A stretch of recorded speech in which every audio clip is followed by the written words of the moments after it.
Said no. Right, before this gets derailed any further than it already is everybody ready? I'm ready. Oh god, he looks so fancy. I am definitely the most upper class goblin. Yeah, sorry, can it go on? Just go on. Right, so welcome to your first adventure as part of the Gobbo Diaries. So far, Click Clack, Mironi, and Mr. Bob Gobbolina have been have already come across each other's paths and found they work well in each other's companies. They've been travelling from city to city, trying to pick up odd jobs just to get a little bit of coin behind them. And they've found themselves delving deep underground to find the underground city of Karlak, which is an ancient goblin city that used to be quite rich in able to find jobs for sellswords and the production of daggers. But now, as you guys are delving deep underground, you sort of see a little bit of light at the end of the tunnel that you're wandering down. And what opens up in front of you is a mass city. There's a river running through this huge empty cavern. And right at the top of the ceiling, there's a huge sort of oculus that's spraying some light down just above, just enough so that a little bit of grass is growing around the outskirts of the city. So you walk up to the bridge, and the first thing that you're met with is a sign that says, "Welcome to the Rusty Pan," etched on this wooden sign quite haphazardly. And as you look up, you see the first solitary building on its own that actually looks like it's got a bit of life to it. There's a small tavern called the Rusty Pan. All the other buildings around it are quite desolate and dirty, and you can tell that quite a few of them haven't been lived in or even occupied for a long time. But you can just see a couple of lights flickering inside the tavern. So, what do you guys want to do? Mr. Bob Gobbolina turns to Mironi and Click Clack and goes, "Oh, that was quite a close shave in that old town. Do you remember the half orc and the monk? I'm pretty sure the half orc he was gunning for us. It was a close shave, that one." Bob, I've got no idea what you're talking about, mate. Yeah, oh well, must have been a premonition from an old past life. I think you're inventing fancies. Oh, fuck! Yeah, we're going with. Yes.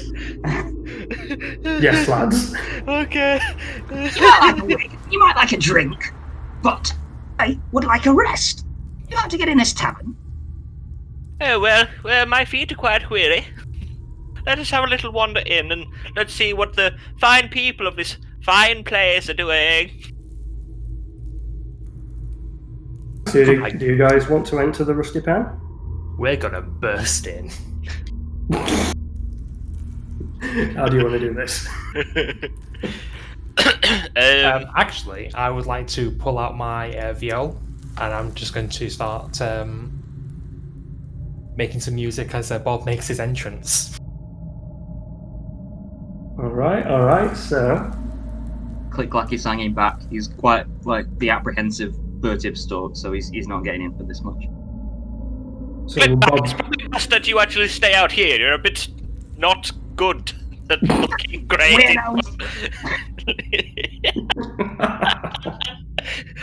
You're a bit fucking gross, Click Clack. Just because I'm covered in meat? Yeah, It doesn't help, friend.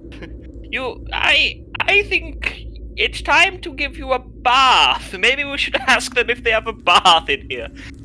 I mean, there's a river right there. It seems like it's flowing quite quickly. I think it'd be taken away over there. I don't want to lose you, Click Clack. Do I believe?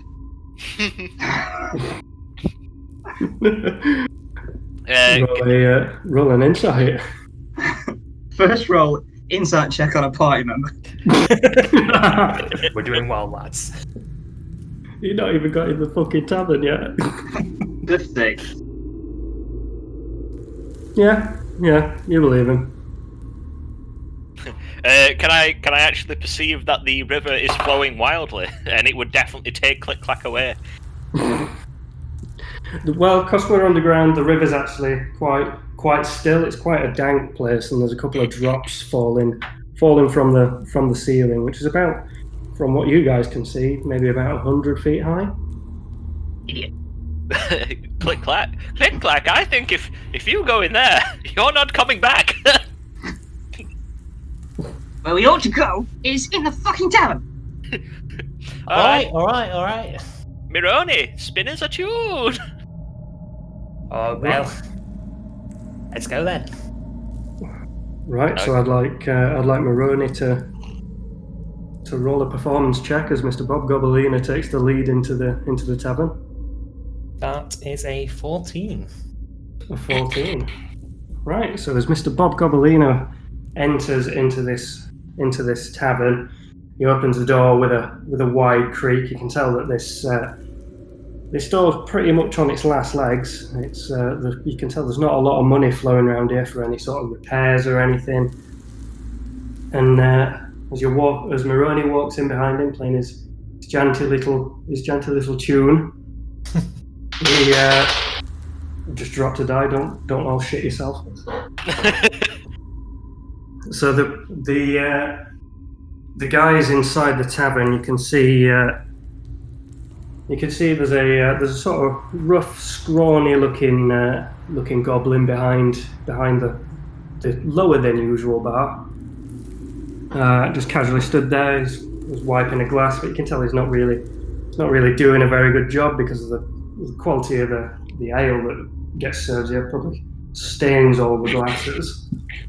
In the top right corner, you can see one sort of small, skinny goblin who looks a little haggard. He's got a nose ring in and a couple of strands of hair left on his head. Next to quite a portly goblin as well, who's a little bit taller. He's maybe 3 or 4 inches taller, but I mean, when you're this size, that makes all the difference. And then in the back corner, right next to the doorway you've just walked in through, there's a goblin. You can tell he's a little bit worse for wear. He's maybe had a good fill, just casually snoring away on the head on the table, feet covered in mud, not a care in the world. Greetings all of this fine establishment. We're wondering if you may perhaps have a bath for our friend Click Clack over here. So the bartender looks up from his glass and goes, "A bath?" Yes, or a tub or something we could put water in perhaps and make sure our friend Click Clack is nicely washed and refreshed. I'm fine. Mate, look around. There's a fucking river outside. Oh, it's quite the drop, That's though. what I said, but once he's got an idea in his head, it's really hard to get that shifted. Look here, fancy boy. You should listen to your musical friend over there. Bothersome. Use a bit of fucking common sense. Well, I was only asking for a tub, my friend. We don't get many people in here. I could tell it's shit. It's shit, but it's our shit. What do you want? Well, I've lost my train of thought now. I came in here for a bath and there's no bath. I'm just absolutely flabbergasted. Well, I mean, it's all well and good. 3 ales. 3 ales? Right. 3 ales coming up. Look. What was Sorry. that? Is it working, my mic? Yeah, I've been doing some sick goblin voice. we've not heard a single thing. Shit. I'll have to do it louder then. When I'm you gonna were say like, it. I'm looking for a tub, I went, fine! Right. So the goblin slams three sort of murky-looking ales. They're almost sort of a browny orange in colour. You can't see directly through the glass, but you can't tell whether that's from the ale or from the scum on the glass. Right, that'll be 15 copper pieces. Well, Don't worry, lads. This one's on me. thank you, Moroni, my fine man. Right. Thank you very much, boys. Now, if you don't mind, I've got some glasses to clean. Well, I guess we'll have a little drink up then. Oh, it's just not picking it up, for fuck's sake. Yeah, I think Mark might be having a couple of troubles here. Are you speaking at a frequency that the mic just can't pick up? I think it might be that, yeah. So I'm going to set the input sensitivity a bit lower. If you hear me when I'm talking like this, then we've got it. Yeah, that works. Yeah. Barky! Alright, cool. Would anyone like to make a perception check for me?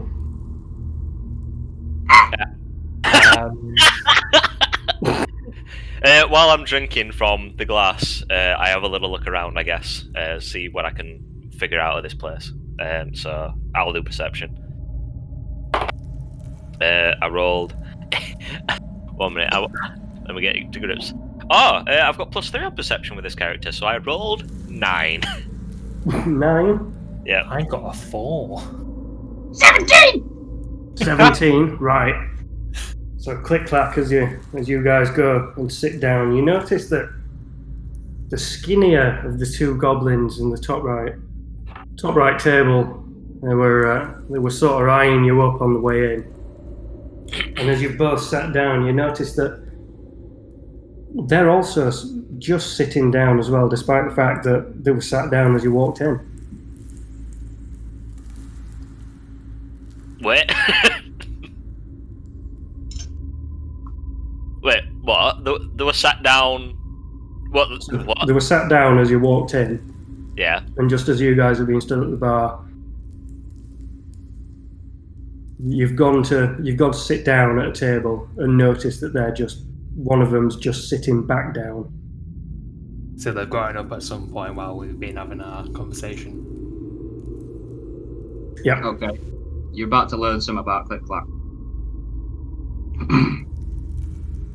What the fuck are you guys doing in here? I'm pointing at Nose Ring Goblin. No, Who the fuck are you? Where are you from? what the fuck do you mean? I'm from here. Oh! What's your name? My name's Freckle. Freckle? Yeah. What about you?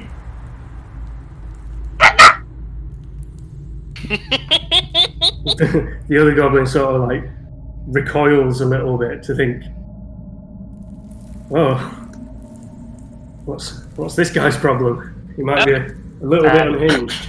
I don't think either of us have got enough time in the evening to go through that list. Don't worry about our friend Click-Clack here. He is a fine man and a good gentleman, and he won't harm you unless he has a reason to. You boys look fresh around here. What do you think you're going to find in this shell? Well, I'm always fresh, really, but thank you. Shit! Well, I mean, we don't know. That's why we're here. Well, what are you looking for? I mean, are you looking for work? Or are you looking to make a little bit of coin? What do you Looking for think, money. boys? I think yes, money. Money would very much be something that we would be looking for in these parts. And halflings. Well, I don't think you'll find many fucking halflings around here. Do you know where you are? This is the great underground goblin city. Not Yeah, the great we saw the underground sign halfling. outside. Oh, we got a fucking clever one, have we? I'm gonna turn to Moroni. You promised me to be halflings. No, I didn't make a promise, mate. I said we'd look for halflings, but I never said there would definitely be any. They've got such supple limbs. I'm sure they have, mate. I'm positive. And You've not you had know jerky till you've had halfling jerky. Look, I mean, we've only been in one inn so far. I mean, there might be more further in. I'll hold you to that. I'd rather you didn't. Alright. Just while you two are having your little back and forth, the portlier of the two goblins is sort of nudging Frackle and pointing over. Frackle's going, yeah, I reckon so. Here, you, fancy boy, and the little spunky one. Yes? Which one's the spunky one? Yeah, I'm not really clear about that one. Well, I'm fancy and spunky, I suppose. That little fucking filthy one over there in the corner. Don't call me filthy. All right. Don't call him Fly filthy. your fucking dick off. He will. Believe me, I've seen it. Look, my friend here doesn't like the look of you. Well, Click Clack doesn't like the look of anybody. Just halflings. He only just tolerates us. Look, you say you're in the market to make a bit of money. Who isn't? How'd you fancy a wager? Yes, go on. We're interested. 5 drinks. Whoever can finish the quickest, out of my friend and one of your compadres, 20 gold on the table.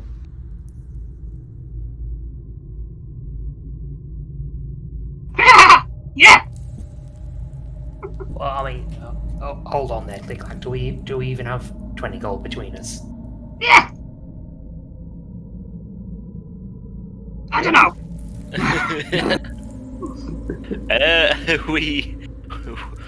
Well, I mean, I you have- but it will I- clear 2 of you out. yeah, I'm gonna say I have like 10 gold.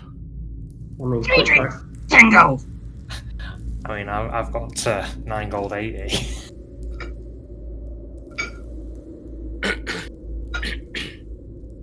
What were the wages? Sorry.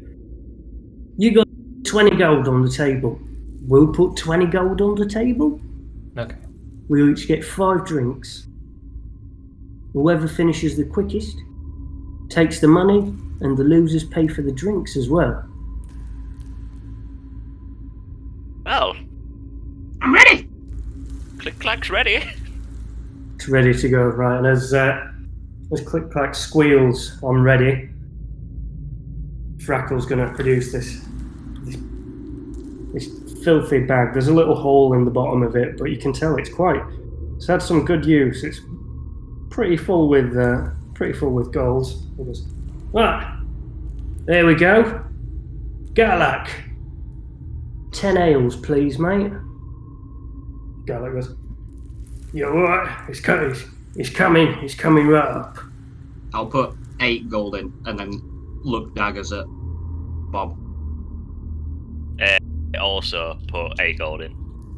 And I will put in 4 gold. Let's drink. Yeah. Right. You think you're ready for this, big fella? No. Yeah. So, Garlak, the bartender, wanders over with this board full of drinks. He sets 5 down in front of you guys, and 5 down in front of this portly goblin. Oh shit, I thought it was the skinny goblin. Oh no. Yeah. This guy can neck him as quick as you can put him down in front of him. Are you feeling confident, boys? Yeah. I'll snap his neck. Can I make a perception check on the drinks that have been put in front of our team to see if they've potentially been tampered with? Yeah, go ahead, roll. I think everything's fine. And everything appears to be fine in front of you. Right then, so the rules. I'll click my fingers. The first drink goes down. Whoever drinks it fastest gets a point. As soon as the end of all 5, well, we'll see who's taking the gold. Okay. Let's do it! Who's going to be taking the first drink, or do you want to nominate someone to take all of them, or? Oh, are we taking it in turns to glug glug glug? That's Oh, I entirely thought I would go up to you guys. I mean, Right. Click wants to do all 5. I thought that's what the arrangement was. Yeah? I'm happy to see Click Clack demolish 5 pints while those 2 guys try and demolish those other 5 pints. Well, I Right. need a second. If they're gonna have twos, I won't. No, you get the impression that this big lad's he's gonna take all 5. You get the feeling one's the brains and one's the brawn with the 2 goblins in front of you. I'm both. I mean, he's not wrong. Right. Enough fannying about then. And this little skinny goblin just raises his hand, and you can see these long spindly fingers. One of them's right down to the knuckle, and it just gives a rather sinister but pathetic snap. And the big lad starts glugging his drink. Click clack.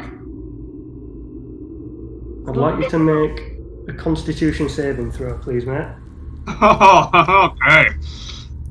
I would also like to pull out my viola at this time, and I would like to do Bardic Inspiration. Oof. Mate, you needn't. I'm fucking. I'll send you a picture. 1 or 20, can't decide which. Hey! Right. Just to get a little bit meta here, what's going to be happening is it's going to be head-to-head Constitution saving throws. Yeah. That's fine. I'm a sorcerer. Right, so if you'd like to take your first roll. Yep. Natural 20. So that'd be Demolished it. 25. So Yep. as soon as this finger's snapped, Click like grabs the drink furiously, and it's straight down his neck, glass down straight away, and there's a small crack in the bottom of the glass developing from him just chucking this brown mucky ale down his throat and then slamming it back on the table. And all the meanwhile, the portly lad, he's only about halfway down. You can see he's peering over his glasses, going, and he just stops midway through the pint, thinking, "Oof, what's going on here?" And he throws this glass so much that it sails across the bar, hits the wall on the other side, waking up the little goblin in the corner, who he looks up and just thinks, "Oh, again." Right, and if you'd like to ready a hand, there's another snap. Your fucking name! Me. I'm still going to continue playing my tune for Click Clack. Okay. I'm fucking brutal. Oh, Brutal. Bro, we're gonna get more. Right, so there's another snap, and Bortle snatches his drink up. That'll be another con saving throw, please, mate. With a please. 1d6 if you want it. I'll concede the loss on this, I think. How long does Bardic Inspiration last? For 10 minutes. Okay, so I'll just go with 11 for now. Go with 11. Right. So you grab this second glass. You go in a bit of a pace. I mean, it's not as quick or as furious as last time. Maybe you've decided that the ale that's going down is actually not fantastic. And on this one, Bortle just manages to slam his glass down right the second before you do. And then Frackle leans in and goes, "He's coming back." Fuck off, that was me! Tiny one, Matt. Always. While this is going on, can I see like any? Is there like coasters on the table, or is it literally just a wooden table? At this point, you're not even sure if it's wood anymore. It's sort of blackened and disgusting. Quite. This bar's not the nicest tavern you guys have seen on your travels so far. Okay. Is there like any pebbles on the ground or anything like that I can just pick up? I mean, there's a couple of rocks knocking about. The ground might as well look like it was outside. Cool. You get the feeling that this is just a hut. Cool. Well, I don't know. This is me just doing my artificer stuff, testing it out to see what's actually possible and what you'd allow. But could I pick up one of the pebbles while this is happening, and do a bit of magical tinkering on it to emit an odor that is like absolutely horrendous, like the worst smell you could possibly think of, and just kind of like flick it or kick it just down by the big guy's feet to try and like distract him a little bit from what's happening. Yeah, sure. Would you like to do this just before he takes the third drink? Yep. Cool. So it literally tastes like a shit had a shit after a really bad night out. But like the only place that they went to was like, you know, fucking Dempsey's, and then they had a massive kebab after that. Like a really dodgy place. Yeah. This thing smells, bro. This thing really smells. Click clack. I imagine is just used to it. So this, so you're gonna do a little magical tinkering just before the third round and it like starts. See, Mr. Bob Gobelinas, he's found a little rock on the ground, and you can see there's a few little magical flickers, and then all of a sudden, click clack, you feel a little tiny rock roll past underneath your feet. It's nestled nicely underneath Bortle and Frackle's side of the table. Now, click clack, would you like to make your third Constitution saving throw? Yeah.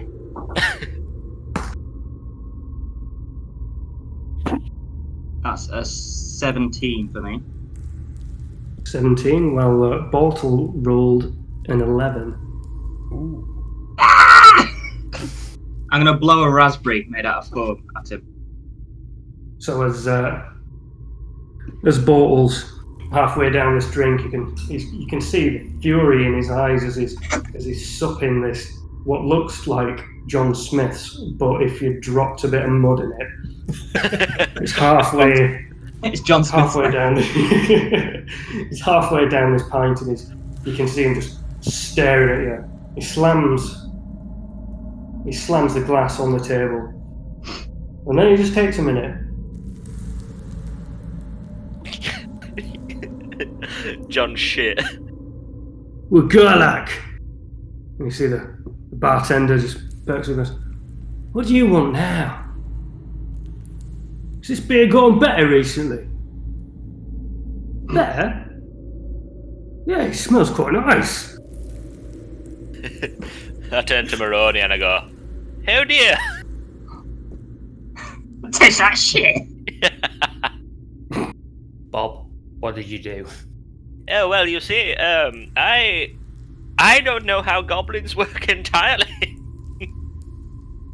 Okay, as you guys are sort of speaking between yourselves, and Frackle's nostrils going a little bit. Yeah, I can smell it too. What are you guys trying to pull? You gold off the fucking table, drink! Right, okay, and then Bortle's going to go, right, alright, then you can see him. This huge sort of bulbous goblin hand. Well, it looks huge to you guys because you're all about 3 foot high, but probably quite small if you compare it to a dwarf or an orc or something. And he immediately picks it up, he starts drinking. I'll take that. Sorry, did you want me to roll? Yes? Yeah. 15. Right, so as you realise, he started a little bit earlier and click-clack frantically grasps at this glass, almost knocking it over, but gets it just to his lips, opens his gullet, and this beer just goes. And as he slams the glass back down, he's looking up, and Bortle's already sat there, sort of giggling to himself. Well, I reckon that's 2-2, that. Fuck! You've still got Yeah. inspiration, mate. I know, I Crackle thought leans he'd be in. alright. And goes, "Here. How do you feel? You one more drink against losing all your coin. You've only just got here, boys." Yeah. That was fucking perfect. Right. 5th round. Let's go. Mark, if So- you'd like to make your con throw. Is this the decider? This is the decider. Okay, and I'll take the bardic inspiration on that roll. Oh, yes. 17 then. 17. Yeah. So you scramble forward, grasp this glass. I mean, you're starting to feel a little bit wary at this point. You're not even sure how strong this ale is. And let's be fair, it doesn't even taste that great. It doesn't taste as sweet as you'd expect a beer after a long time travelling to taste.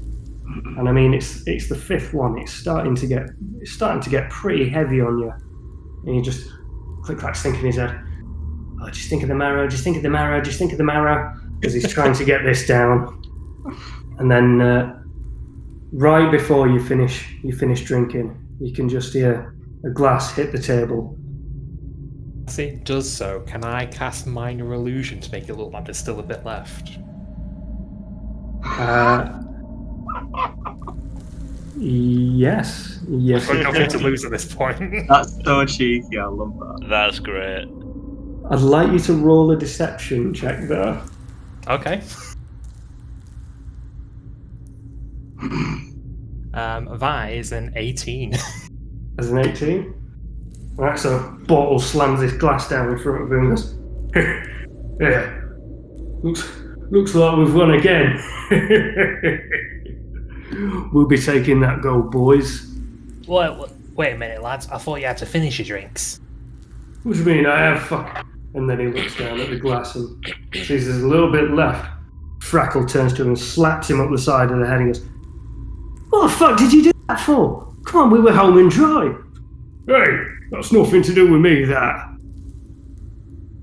"Look, I know it's the 5th one you're slipping as of late, but fucking come on, they've only just got here and look at this fancy prick and all with the fucking hair."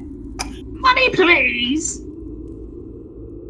So reluctantly, Bortle, he looks a little distraught actually, and then suddenly he just slams his fist down onto the table, and you can tell he's having a little bit of a tantrum, and he pushes this gold forward towards you guys, and Frackle's getting up out of his chair and goes, "Here, come on, let's go. Look, we're not losing any more brass today." And these guys sort of get up, and Bortle takes a little bit of a stumble as he stands up, and they both step outside. They take one last look at you guys. As Bolt was leaving, I want to cast Prestidigitation and make it seem like he shat himself. I can do an odd odor and as like a sensory effect and a collar. Yeah, go ahead. Frackle turns to Bortle and goes, "Oh, fucking hell, mate. Come on, get out." So as Bortle's sort of waddling out a little bit, just patting at his trousers, he goes, "I don't remember fucking shitting him myself." So at this point, I just like to say, you might be this and you might be that, but nothing gets past our dear click clack. So as the door swings behind you, you guys reach over and take up your winnings. So you can spread 20 gold pieces out between yourselves, or you can give it to whoever wants to look after it. I'd say everyone gets about like double what they put in. Yeah, Yeah, perfect. Okay. How much did I put in? 8, right? You put, And Bob put in 8 each. Nice. so you both get 16. And I get 8. Yes. All Well, still money. I didn't decrement my amount, so I'll just add it. Yeah. Yeah. Cool. Right. Well done, So, Click-Clack. We're rich! Not quite. Not quite the gold that I've seen in my time, but you know, we'll get there. I want And, to chew on one. just to cover my tracks, I will take the glass that the big guy had, make the motion of drinking the rest of it, and then just dispel my minor illusion. perfect. None of the guys in the bar noticed that. Would I have noticed that? No, I think you'd be too ecstatic, really, to think, oh, I've gotten away with it. I think you'd be too buzzing over your victory as soon as you've entered this town. Can I, thinking I've done something wrong, go and pick up the stone and propagate a close sniff and then fucking recoil from my grossness? Yeah. Oh, See- no, that is quite gross. Right, so who in this bar would be stood closest to the door as these guys were leaving? Would it have been me, because I have to get into 10 feet to do prestidigitation? Well, you can assume that all you guys were sat at the table right in the corner. So would it have been sort of either Moroni or Mr. Bob Gobbolina stood behind Click-Clack as he's down at the table chugging away? I'd probably say it was Moroni because I had to do stuff with a stone to throw, like, chuck it there. Yeah. No, I've been doing up until the left. I've just been stood where I am. Cool. So Moroni, would you make a perception check for me? Baby. That is a 14. 14. Right. So as the celebrations are kicking off, Click-Clack's overexcited. The beer doesn't really seem to have affected him. You can only tell that it's not very strong beer. It's probably poorly brewed. But as Frackle and Bortle are leaving, you swear you could sort of hear laughter as they were leaving. Oh. Click-Clack, I'd like you to make a perception check. You can see that you are fucked. 7. 7. Right, well, you feel that something's not quite right. Those guys left rather quickly. And I mean, they didn't seem that bothered about losing, other than, I mean, his Bortle's pride looked a little bit hurt, but you're not sure whether you'd heard faint laughter. I feel like Click-Clack would hear that in his head most of the time. So Like torturous. there's not really any reaction on his part. He's looking around for another ale. I mean, we've still got our ales that we didn't drink when we came in, so. Alright, Chance, the fucking rapper. Calm down. Right, so are you guys going to go and sit back at your tables, get back to your original ale? Yes, let's return to the old table and drink our fine beers and reminisce about what's just happened. I'm going to, sup on my beer, but I'm not going to have too much. I'm a little bit on edge after hearing them laughing. Or at least thinking I heard them laughing.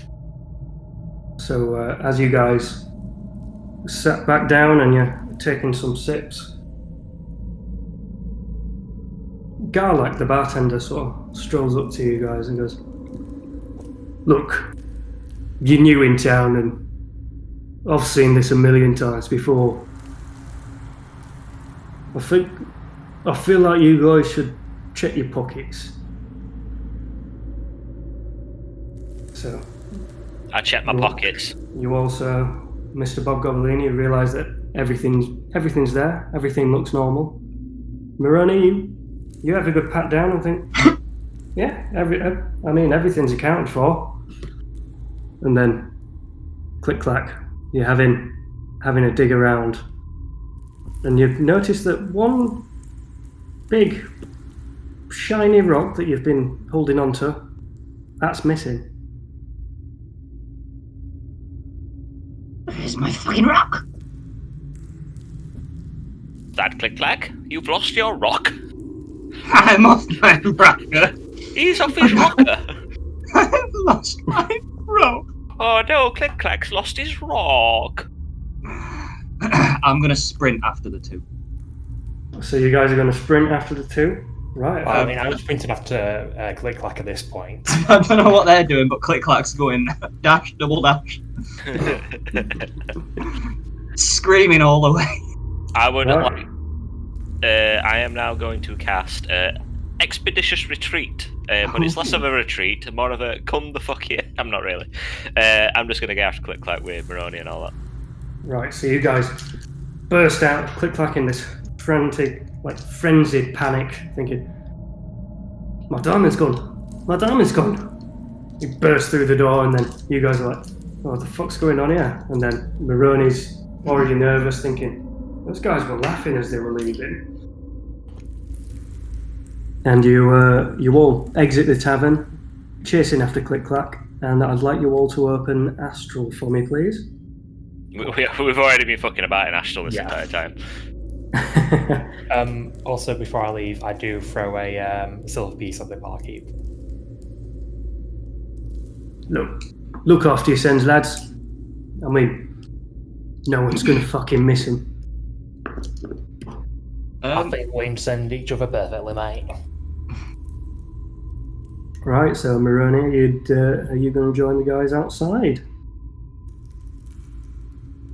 Correct. Can you check my?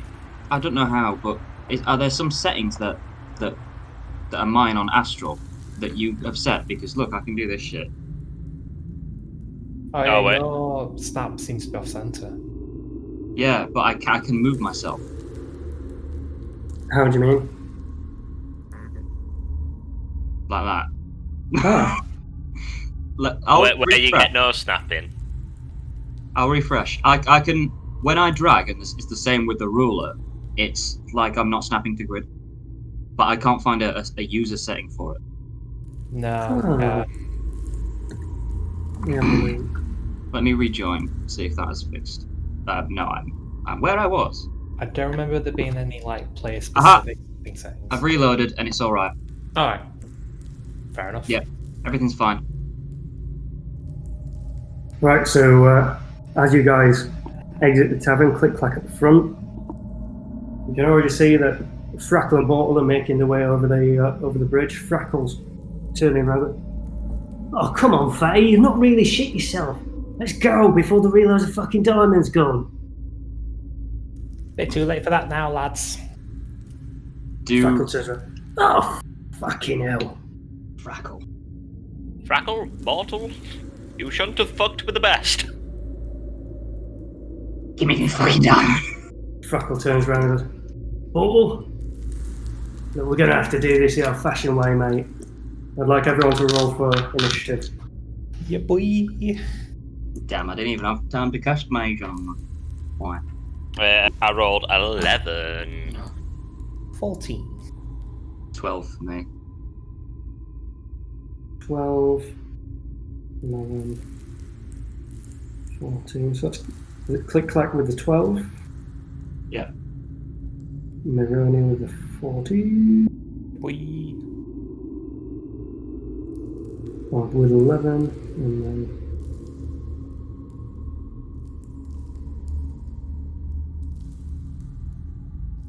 right then. I'm going to change the music on because this sounds a bit too ominous. Oh, did we have music on? I can't hear it. It's just sort of like bedding. Oh, it's because I had it way too low. I had mine really low and all. Yeah. Couldn't hear anything.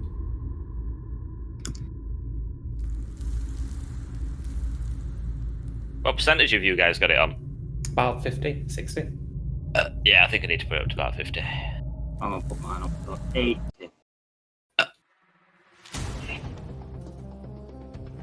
Right, so at the top of the round, Portal is actually going to run. It's going to turn around and it's going to. Oh, where's my PDF? He's going to turn around and he's going to sort of run, realizing that he's beat. You guys are going to catch him, and he's going to run to here and scream into your face, click clack. Ooh, that was very loud. That'll click like boom back. And Frackle turns around and goes, "Oh, you fucking idiot! What are you doing that for?" And now it's Moroni's go. Okay. For Moroni's go, he's going to cast Sleep on Freckle. He's going to cast Sleep on Frackle. Ooh. Okay, Right, so what's... You've got a sleep set. Yeah. Fuck me. His songs are that good. I will for you guys. Okay, so I roll 5d8, and if the total's more than his current health, then he goes. Ooh, that's beautiful. Total is 5.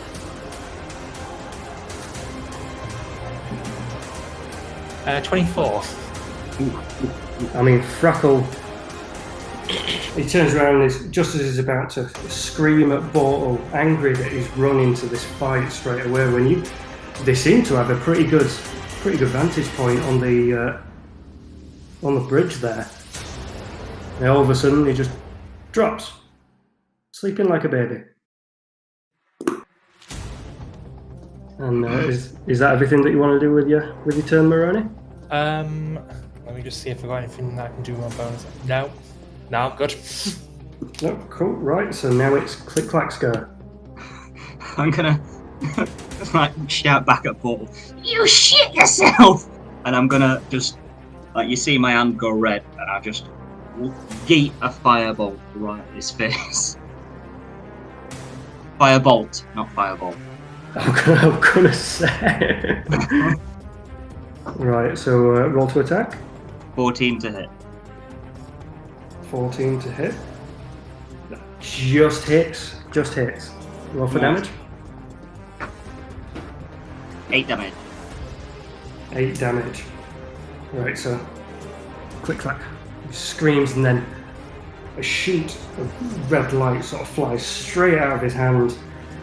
And Ball, sort of recoiling a little bit, realizes what danger he's actually put himself into. Oh, fuck! And then this fireball hits him square in the chest, and he sort of takes the hit and stumbles a little bit, and is sort of looking down and patting himself all in his chest, thinking, "Whoa, what the fuck's all this?"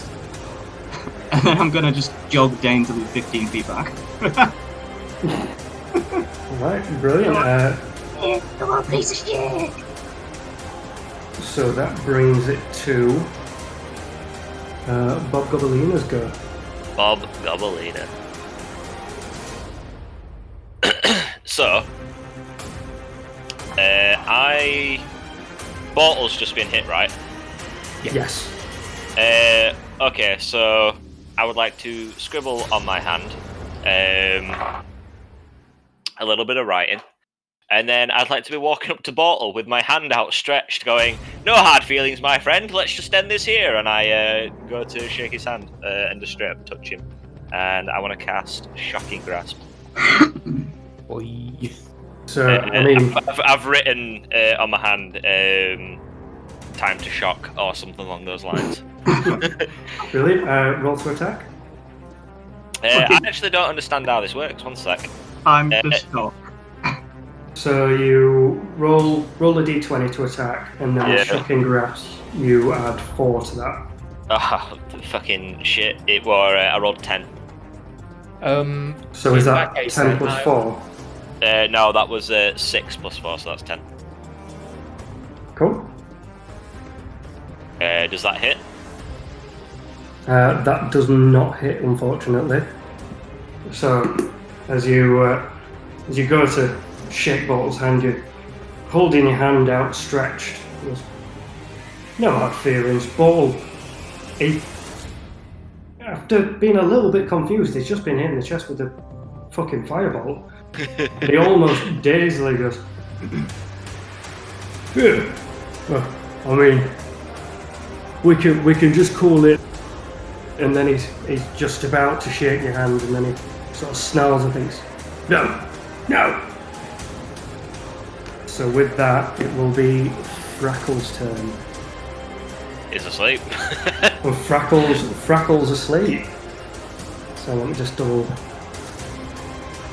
check something here. 10 rounds?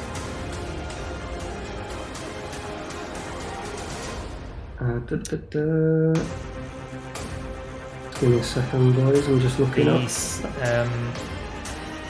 each creature falls unconscious until the spell ends, which has duration of a minute. Duration of a minute, 10 rounds. Right, so I mean, Turns, but so I I'm mean, guessing the same oh yeah, goes 10 each round. turns. I don't think there is there? I don't think there's anything he can do unless someone else tries to wake him up, Mm. or someone tries dealing damage to him. we're gonna wake him up.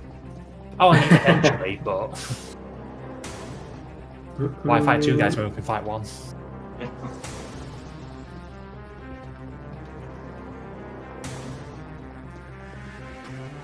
Yeah, so it carries on until the spell ends, the sleeper takes damage, or someone uses an action to shake or slap the sleeper. Right, perfect. So Frackle's not going to do anything, and now that takes us back to the top of the round. So it's Bortle's go. So after recoiling a little bit and thinking, no, I'm not shaking his hand, and he sort of realises his previous mistake, looks over his shoulder and thinks, he's usually done something by now, and he's going to use his movement to sort of run back onto the bridge. And he's going to bellow as he's running. Frackle! It's fucking time! Right, since Click-Clack's at the back, just out of round, I'd like you to make a quick perception roll. Me? Oh, Yep. Yep. Am I getting it close to perception? No. 10. 10. Right, you can. As Bortle's screaming on the bridge, trying to wake his friend up, you hear a little bit of rustling just behind you, and then out of the bushes. Come on, Astral. Out of the bushes pops No. two smaller goblins. Come on, he said it's time. So that takes us to Mironi's go. okay. I've not noticed these two goblins. No, it's only Click-Clack so far that's noticed these goblins. Cool. So as far as I'm concerned, Bortle's the only threat that I can see. So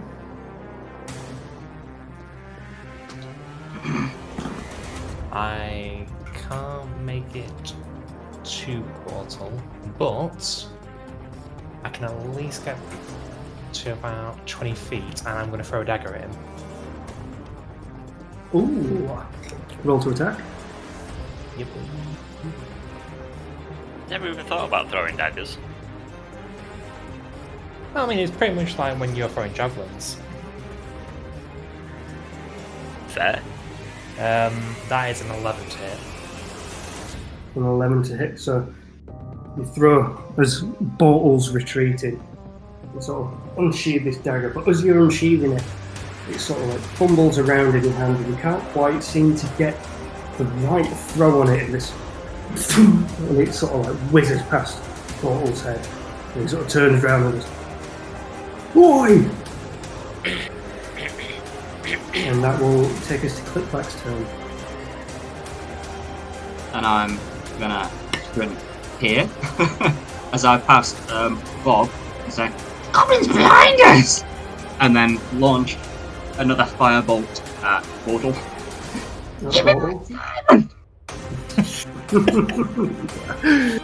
Perfect. Roll for attack. What is my plus D? Plus your Plus 4. 50.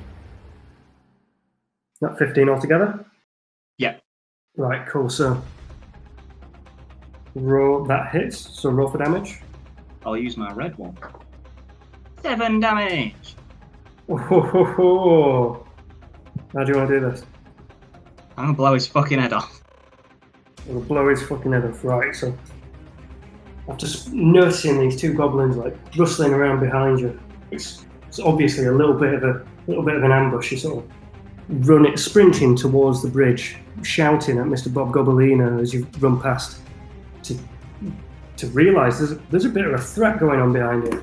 As you sort of turn and realise you're well within range for a Bortle and fire off this huge red light, just sort of like flickering from your fingers, and then it just flashes straight towards Bortle. And this huge flame sort of engulfs his head. And as the flame sort of subsides, his body falls to the ground, sort of smoke rising from where you can only assume his eyeballs used to be. So, Bortle is no more. See ya. Looks like Bortle was mortal after all. Mr. Bob Gobbolino. I never, ever did not doubt that. So I know that those goblins are there, right? Yes. Click Clack told you as he sort of sprinted past. Cool. Bonus action shouted. Cool. So I whip out another piece of paper and I write on it, "We might be in the shit unless you kill these goblins quick." And then I cast Catapult. As a cantrip. Not a cantrip actually, it's a first level spell. Yeah, so I cast Catapult. Yep. So that is, they need to make a Dex 12 saving throw. Yeah, I don't need to roll anything for that, do I? No. Goblin so 2. Who are you? Goblin 2. Yeah. Cool. What are you catapulting? The paper. Just a crumple of paper. Yeah, it's basically, I've folded it up. I'm an artificer, so it kind of just does what I will with my tools. Any sort of like magical effect is just explained away with, "I've got technology." Yeah. You do everything with your tools, and I chose Calligrapher's tools. So I can just literally write down what I want to happen. Piece of paper that weighs at least 1 pound. I've rolled it into like a spear kind of thing.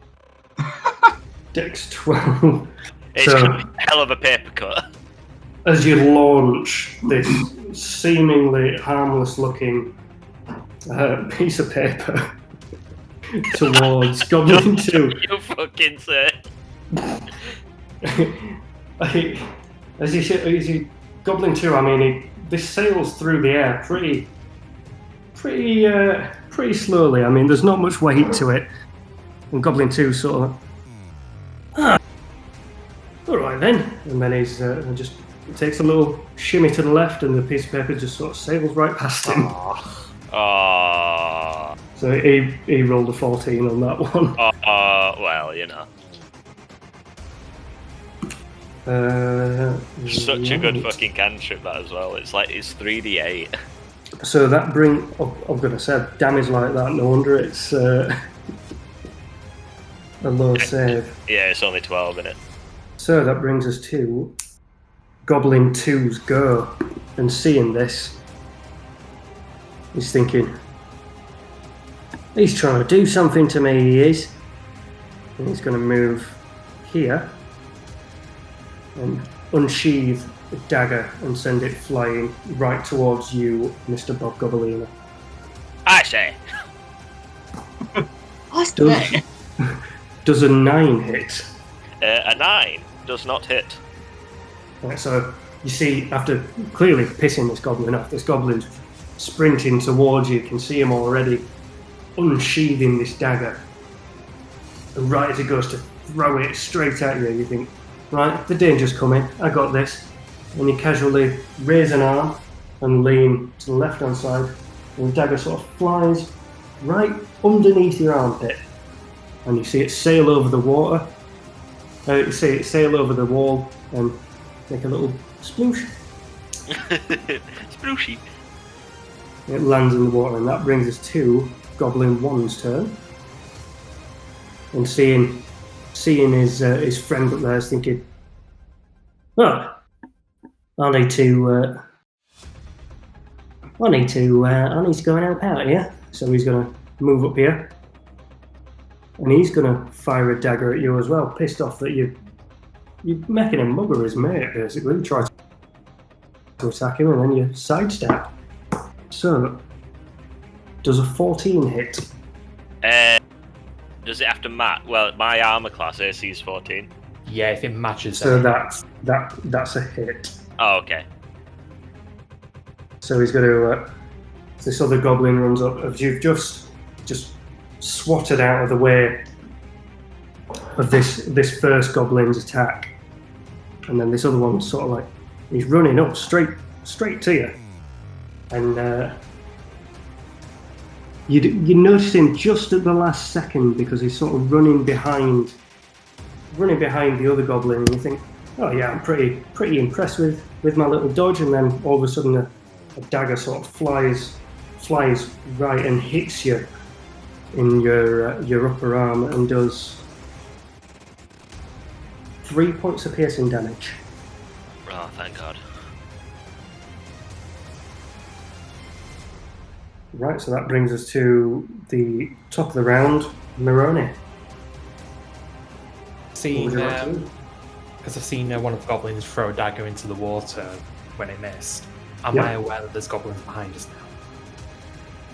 Yes, I'm going to say that as you've seen the dagger sort of fly past you and sploosh in the water, you're going to take a quick look behind you. I suppose notice there is as well, though. Yeah, I'd say you'd be aware that there's two goblins coming up the rear. Okay. In that case, I turn around, I see the two goblins, mutter a short curse under my breath, bring up my viol again, and I'm going to cast Sleep a second time. Ooh, perfect. Sleep, as I've now read into it a little bit more, is actually an AoE. Yeah. Ooh, so you could get both of them. I can get both of them. Easily. 20-foot radius? Yep. It's a 90-foot range with a 20-foot radius.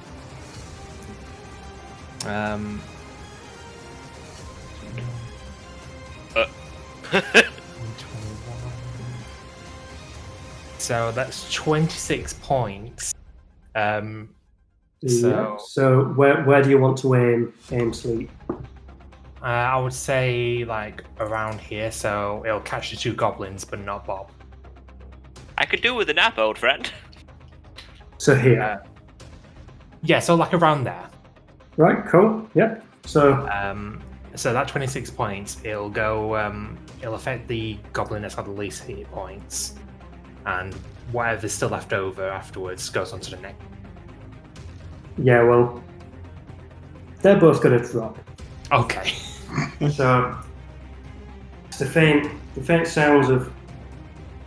Is that a lullaby?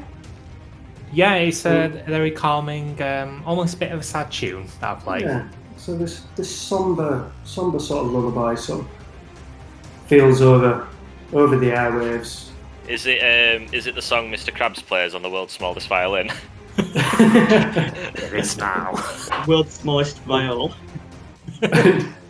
And Mr. Bob Gobbolini sort of turn around and appreciate this tune. This is a favourite of yours.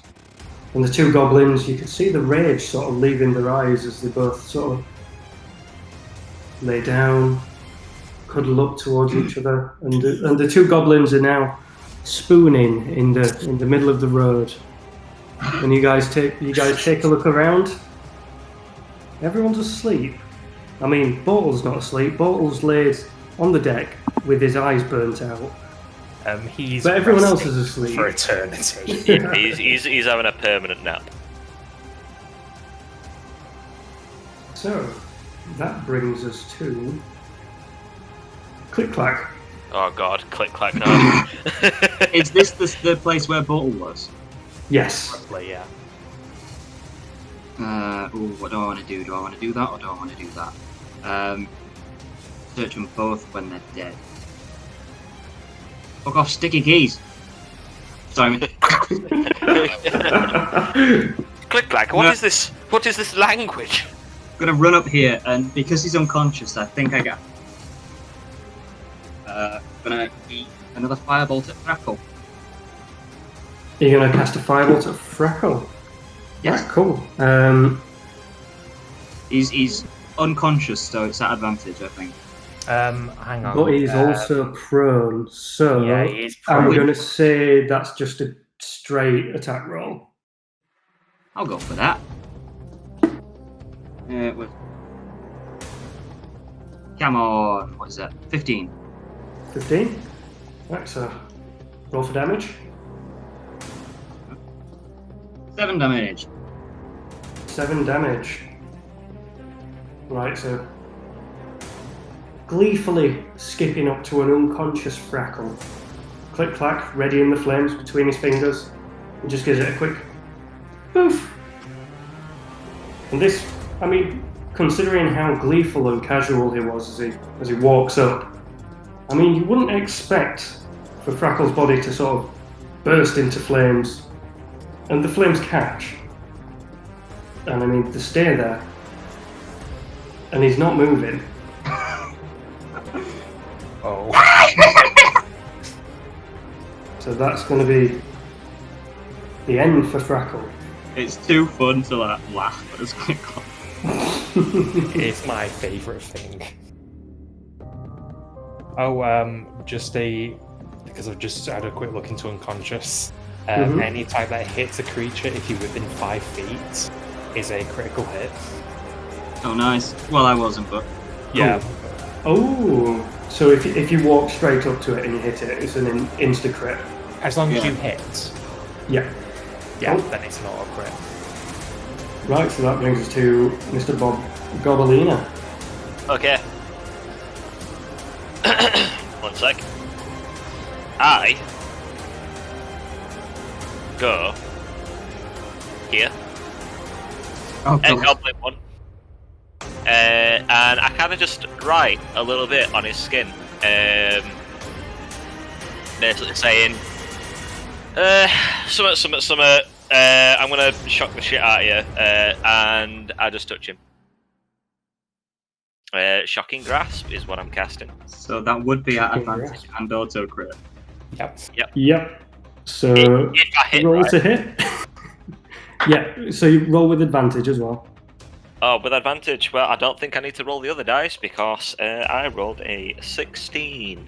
You may No, get an 20 actually. Yeah, but it doesn't matter because it gets a crit anyway. He gets a crit anyway, and that does hit. Oh, does it? So, Oh, yeah, these guys fine. have got not much health. So how do you want to do this? oh shit. Oh, is he wearing metal armor as well? He's not, but that would have just given you advantage on your attack roll. All Which right. already had. Yeah. So I roll thought, roll double damage, but I've got a feeling. that's gonna kill one of them. Yeah. Sorry, I need to get my D8 out because I've not used this character yet. So it's what? 2d8? Yes. 2d8. Yep. Oh yeah, yeah. On the level. Okay, so Do. So yeah, 7. 7? Yep. How do you want to do this? Exactly, I was there. I just kind of put my hands on him, and then I just shock Goblin 1. Right, so as Mr. Bob Goblin is just scribbling something down, and Can I turn over to Mironi and kind of wink at him when I'm doing this? Every character. he turns back to the bard and thinks, I might be posh, but watch this. What As soon as you do that, you place 2 hands right in the centre of this little goblin's chest. He's on a little slumber. He was having a little bit of a cuddle, and now he's having thousands of lightning bolts grasping over his skin. And he sort of like jolts up a little bit, as though he's awake, and you feel like he's looking at you. And then smoke just starts pouring out of one of his ears, and then he falls back down, and it's as though he's never woken up.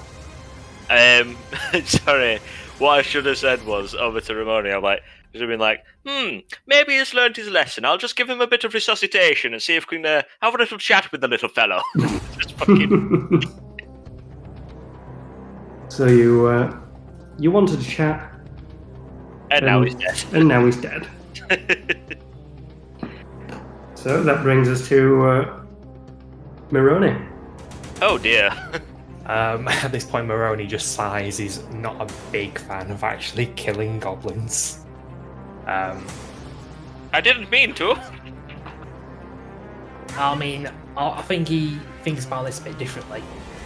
Well, he's dead now. I don't think he thinks at all. Fair point. Don't suppose you got any rope on you? Well, yes, I have a fair amount of rope. Good. And I would like to tie up Goblin too. Cool. Will you make a dexterity check for me? Would it be a sleight of hand check? It would be a sleight of hand check. Good, because which is using the dex modifier, because that's entirely what I meant to say. With advantage, because he's cock on. That would give proficiency with rope. That is a 22. Yeah, so I'm going to say that as you lean down and get some good knots around him, and you've even found a little stick over by the way, and you ran this stick between all of these knots, and now you've got a goblin tied up on a stick who's sound asleep.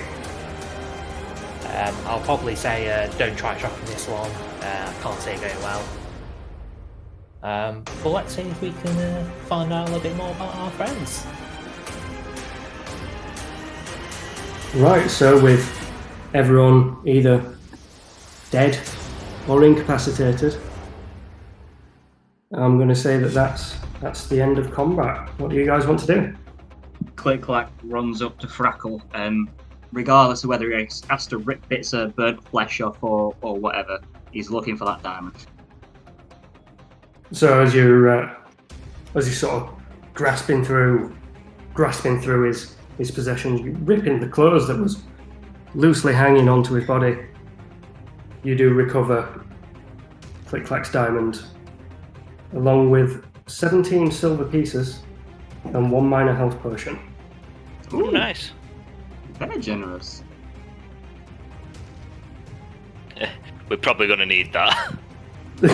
Like, I already need it, nearly. Well, I mean, I've gone through all my spells, so... I just need toilet real quick. Cool. Yeah, since we're at the end of combat, we'll have a quick 5-minute break, guys. Go and grab a drink if you want. Cool. Potion of healing, got my thing back. And you say 17 SP? Yes, 17 silver pieces. Cool.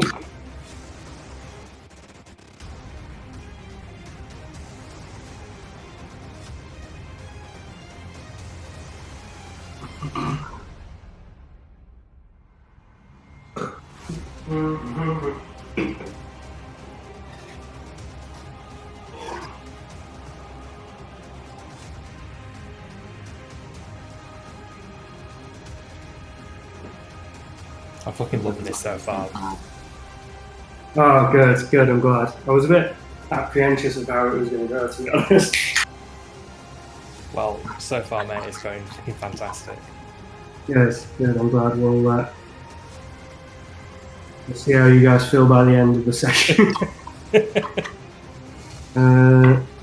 Right. While people are having wee-wees and grabbing drinks, I'm just going to go for a quick smoke, guys. I'll be 2 minutes.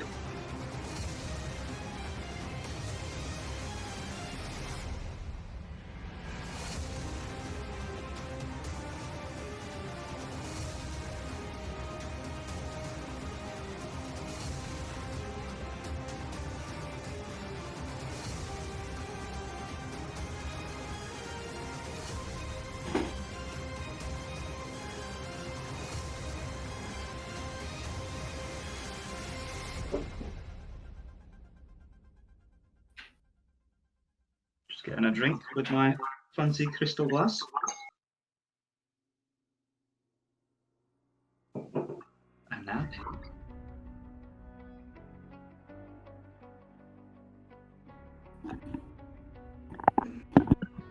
Hello. Cool. Yep, still here. Where's everyone gone? Mark's getting a drink and Cad's having a smoke break. Alright, cool. So you've still got time to do whatever you need to. Ba ba ba ba da ba. I'm getting a bit of echo on your side, Weber. Yeah, I noticed. Let me.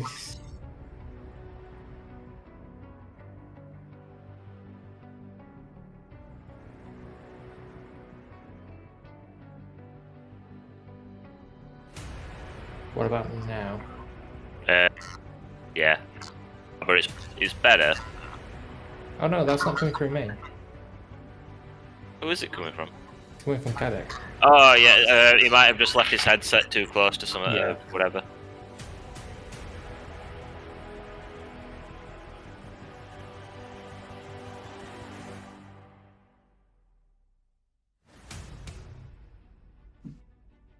I'm back. So that's me too. Cool, just waiting on Cad.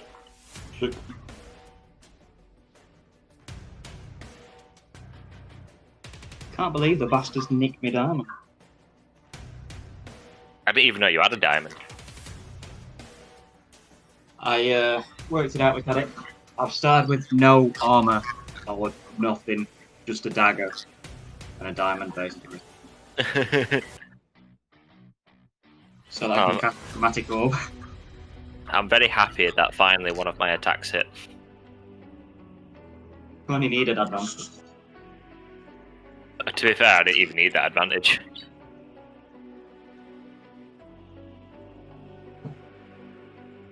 Shall we talk shit about Caddick so when he gets back and listens to the Craig thing, he's like, oh. Hey Caddick, you're doing a good job, mate. Doing a good job. You're a good man. Good man yourself.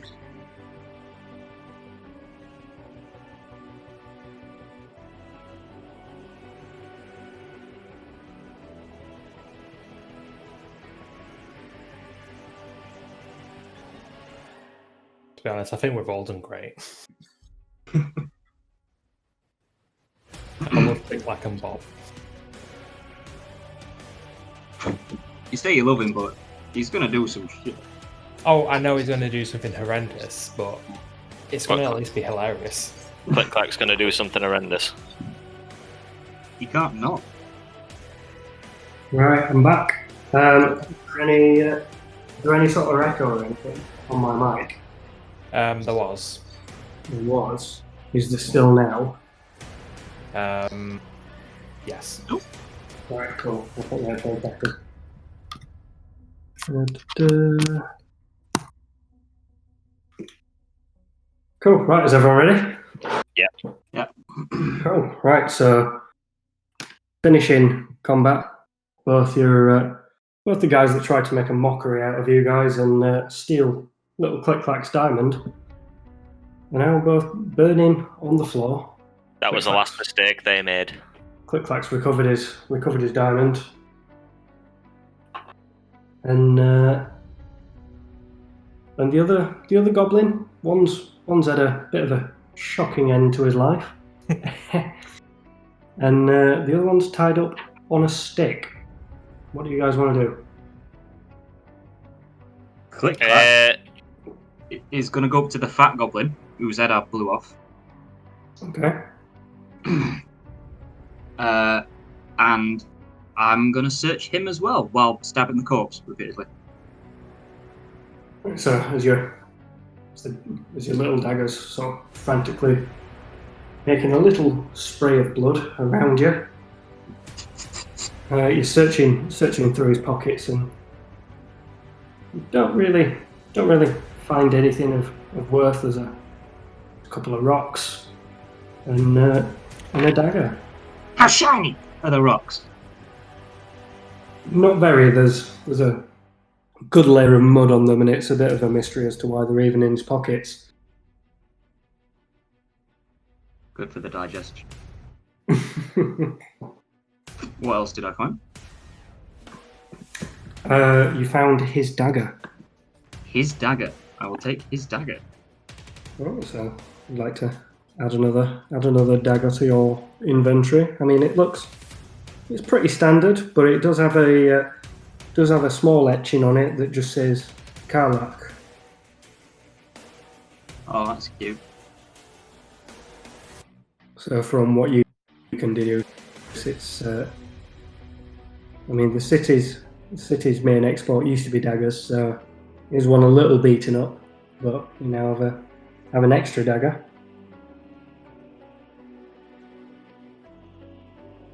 So Good playing with the dagger. Maroni and Mr. Bob Gobolina, what are you guys doing while this is happening? I'd like to take the dagger out of me, that's embedded in me, and return it to Goblin 2. Okay, so carefully pulling this dagger out of your arm, there's a little. It's not really made a huge incision. It's just a sort of surface wound, but your arm does hurt a little bit and stings a little bit as you pull it out, and you politely sheathe it back into Goblin 2. Here you go. I won't be needing it, but you may on your travels. So as He's still asleep, mate. Oh yes, I know, but he might be able to hear us in his dream state. You never know. as you two are sort of speaking around him, he sort of, yeah, I'm ready. No, you're not. You've already lost, mate. Portland. Look, I never knew those two. I think you're a terrible liar. Yeah, well, I think that's a load of bullshit. Look, he's this panicked little goblin now. He's sort of realising he's got a shitty end of the stick here. What do you want with me? Right, relax, mate, relax. See, I could never relax. You fucking tied me up. yeah, but considering what we did to the other three, I'd say I'm being more than generous. So now, looking around, Goblin 2, he sort of looks over and sees a little pile of fire, and then the larger bottles over there. He notices there's a pool of blood that doesn't look very precise. I mean, that was some pretty cack-handed slashing and dabbing that was going on over there. And then his little friend was still sort of smoking a little bit on the ground. He goes, I mean, why have you done this? I think the better question is, pal, why did you think it was a good idea to attack us? Look, now, I'm not going to accept any lies. Now, I consider myself the voice of reason, and I really want to help you out here. However, I can't control these two for much longer. Excuse me? Make an intimidation check with advantage. Click clack fires a fireball next to his feet. While this is happening, I'd like to pull out my boomerang, and I want to go behind the goblin, and I just want to be throwing it away from him and catching it really, really close to the back of his head. That was a 15. That was a 15. So Goblin 2 sort of, you can tell he's sort of going back into his shell a little bit. And Mr. Bob Gobble here, I'd like you to make a performance check. Oh, fuck. If I fail it, do I kill him?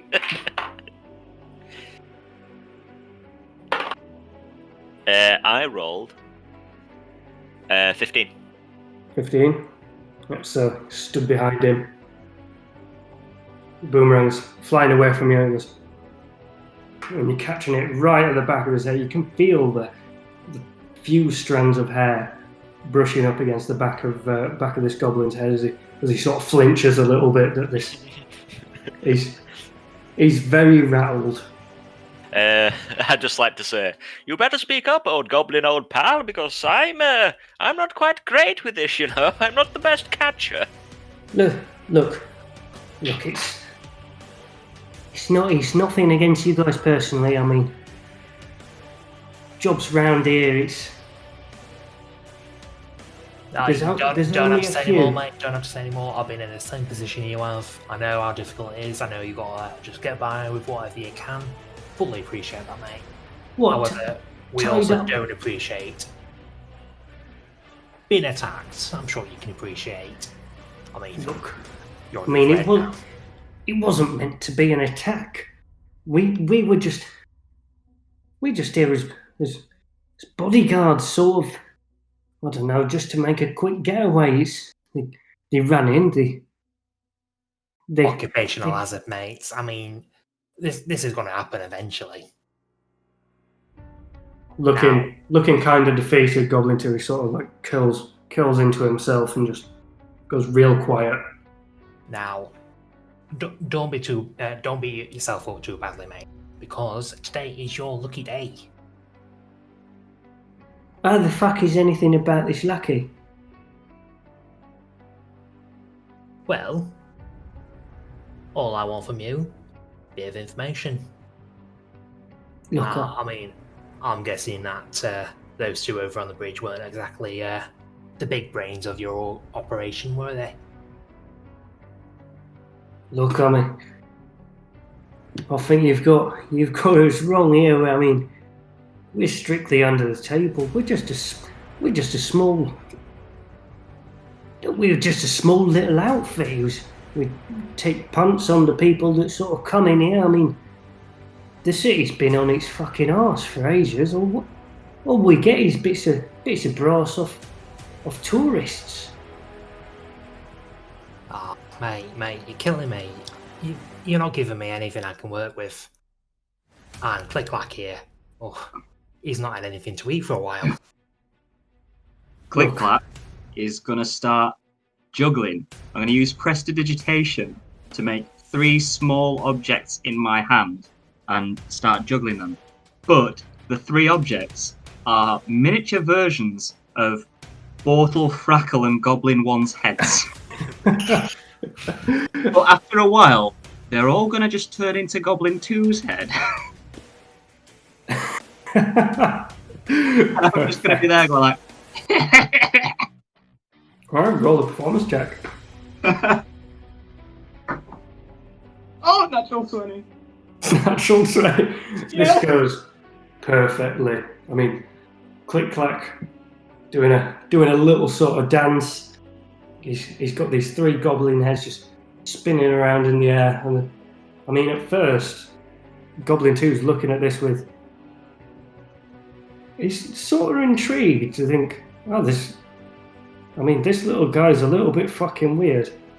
And then as the heads sort of morph into what he recognises as his own, you can tell that he's well and truly rattled. He does not want to be here.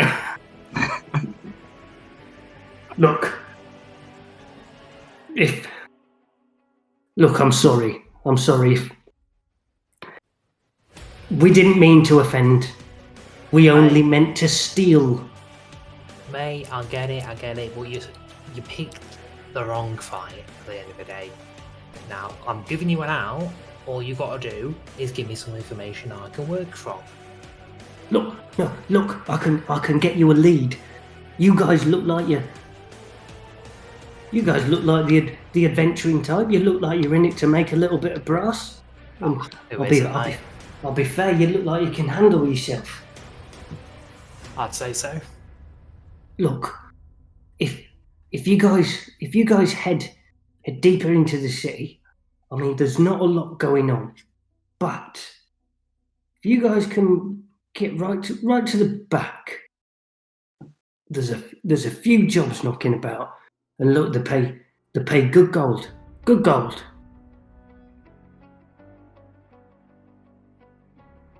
And what's the catch? Why aren't you going for those? It's a little bit too rich for me. You saw how we reacted. We're not good in a fight. Mr. Bob Goblin actually raises an eyebrow at that. Rich?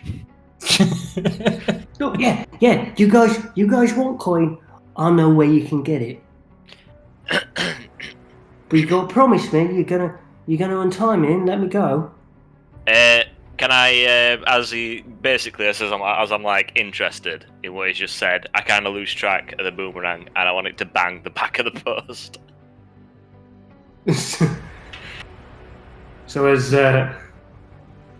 you saw, the little goblin, it feels like he's got a little grasp of a bargaining chip. You guys are looking for coin. He's looking for a way out of these fucking shackles. And Riley's just thinking, yeah, I can get you coin. And then, dunk. What the fuck did you do that for? Look, no, just please don't hurt me. Just let me go. I'll take you there myself. I'll show you where. Butterfingers. I'll show you where the jobs are myself. Do I believe him? Roll an investigation check. It is a... I don't even know why I'm checking what advantages I have on this. I rolled a 3. Investigations +2. So I rolled a 5. I mean, you're not quite sure what to make in the entire situation, or how truthful a small goblin tied up on a stick's gonna be to a group of goblins that just murdered all of his posse. But I mean, you think he's being very sincere. Who wouldn't be in that situation? A goblin. Don't.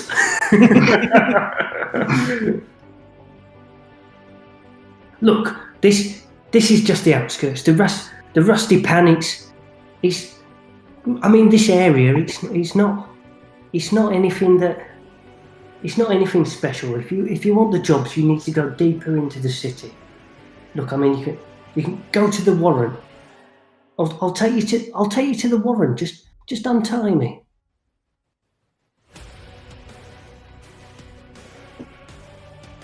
I want to put him more at edge. I'm going to turn his head towards his dead friend. Go on. Rifling through pockets of the dead one.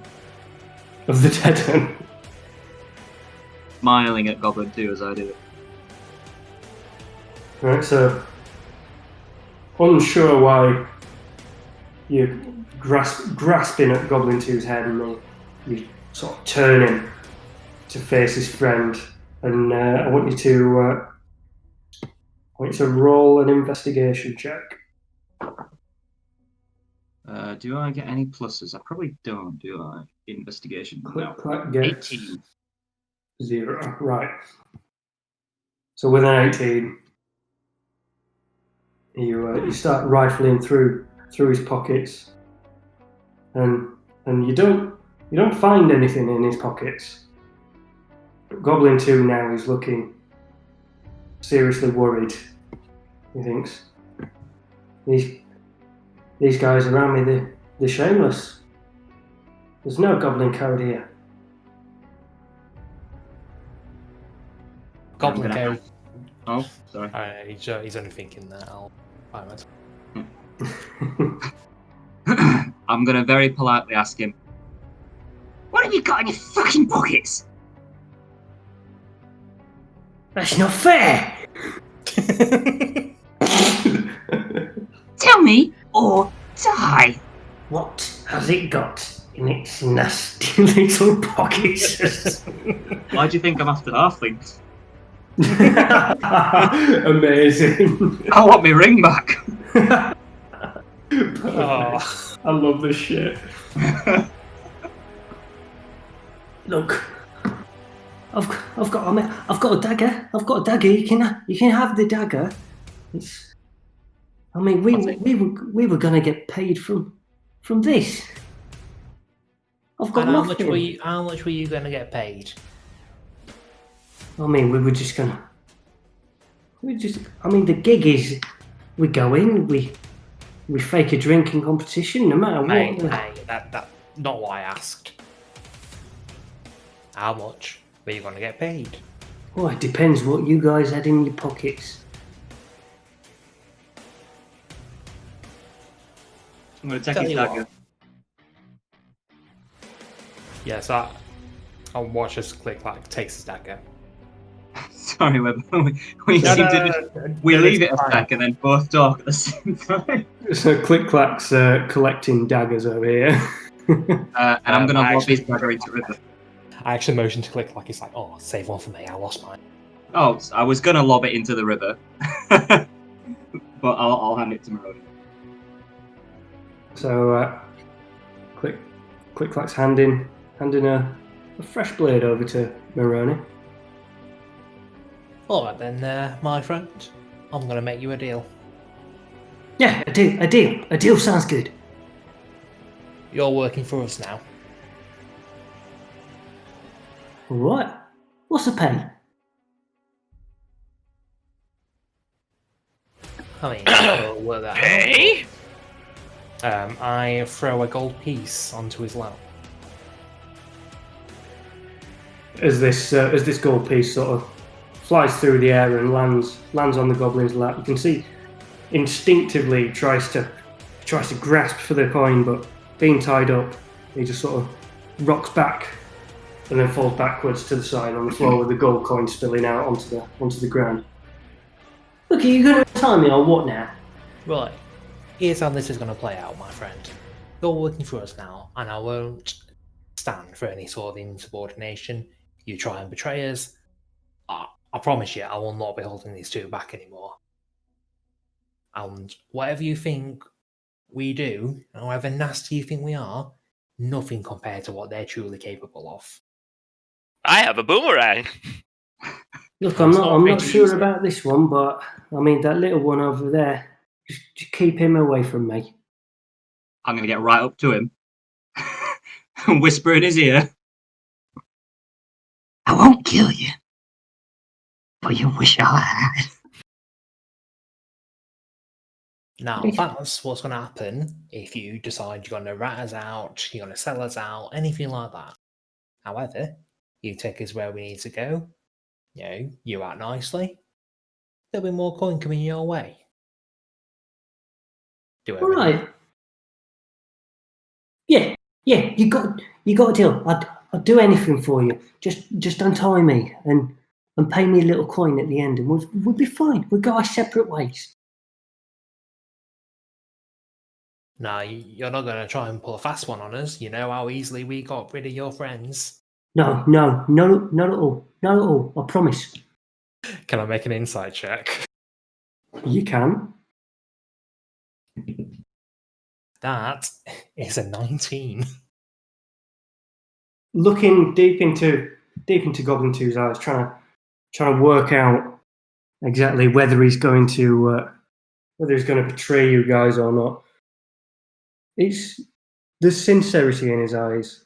He is truly up shit creek, and to him it looks like he's got no choice. These are my new friends.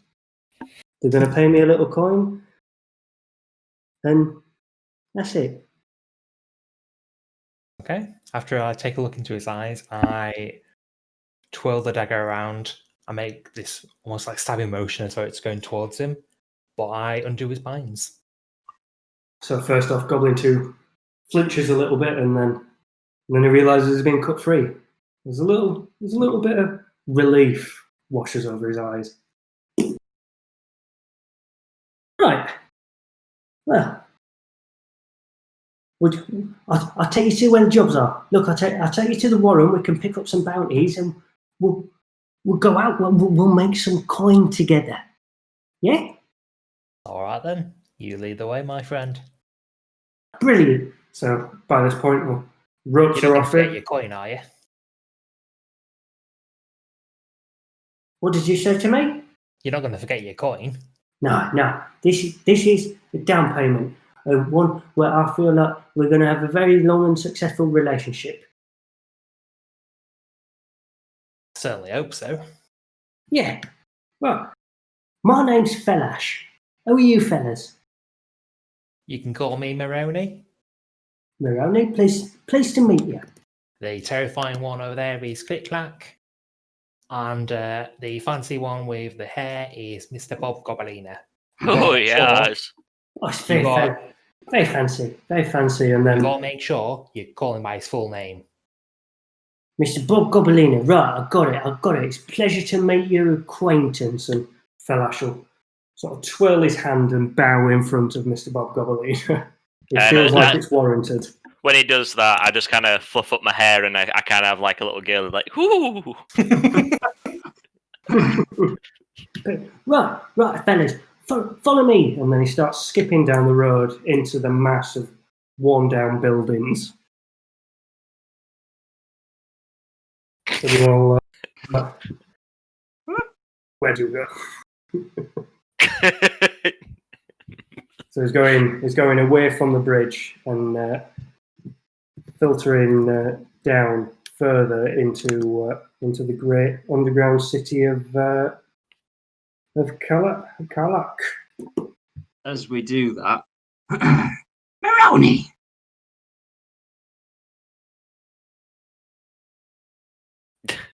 Maroney! Yeah, I mean, this is the part where you respond, mate. oh, I didn't hear you. Yeah. There's a call. Let me introduce myself. Oh, sorry, mate. I just figured, we seem to have built a bit of a rapport. But by all means, you can have a quick chat with him now that he's well and truly in our employ. I was gonna grab his friend's head and snap it one way and then the other and make a click and then a clack and say, "That's me." Oh, Click Clack, you absolute fiend, you. Getting ahead. You terrify me sometimes, but don't you worry, I'm sure there'll be plenty of opportunities for you to use that in the future. His shenanigans are endearing. As you guys are sort of dawdling behind and having this conversation, Felash feeling he wants to make friends. So what brings you fellas? Hang on, what were you just speaking about? I'm going to launch a fireball to his feet. Oh, what, sorry? Launch a fireball at his feet, not like to hit it, but near it. And just like, Nothing. Mind your own business. All right. Look, I'm going to help you guys. Follow me. Click Clack just wants you to dance, Felash, don't worry. No, there'll be no dancing here. Only adventuring and coin. Look, I know there's a couple of bounties on that board. Well, we're going to get them all, and you guys are going to get paid, and then Felash will get paid. Felash, I think you should definitely be dancing right now. I don't suppose there's any bounties on for your former employers. No. We were tolerated up there. We just stick around to the Rusty Pan. I mean, the Rusty Pan never used to be like this. I mean, as an area, it used to be pretty bustling with all the goblins. When we first built this city, it was a nice menagerie and a nice welcome to fellow goblins. But recently, it's taken a bit of a dive. It's the same everywhere. I mean, it's all gone to shit, really. I mean, this place used to be bustling with rats and goblins, but I mean, about 9 months ago, I'd say, all the rats just seemed to fuck off. They all just left. And then, as soon as that happened, things started to go missing.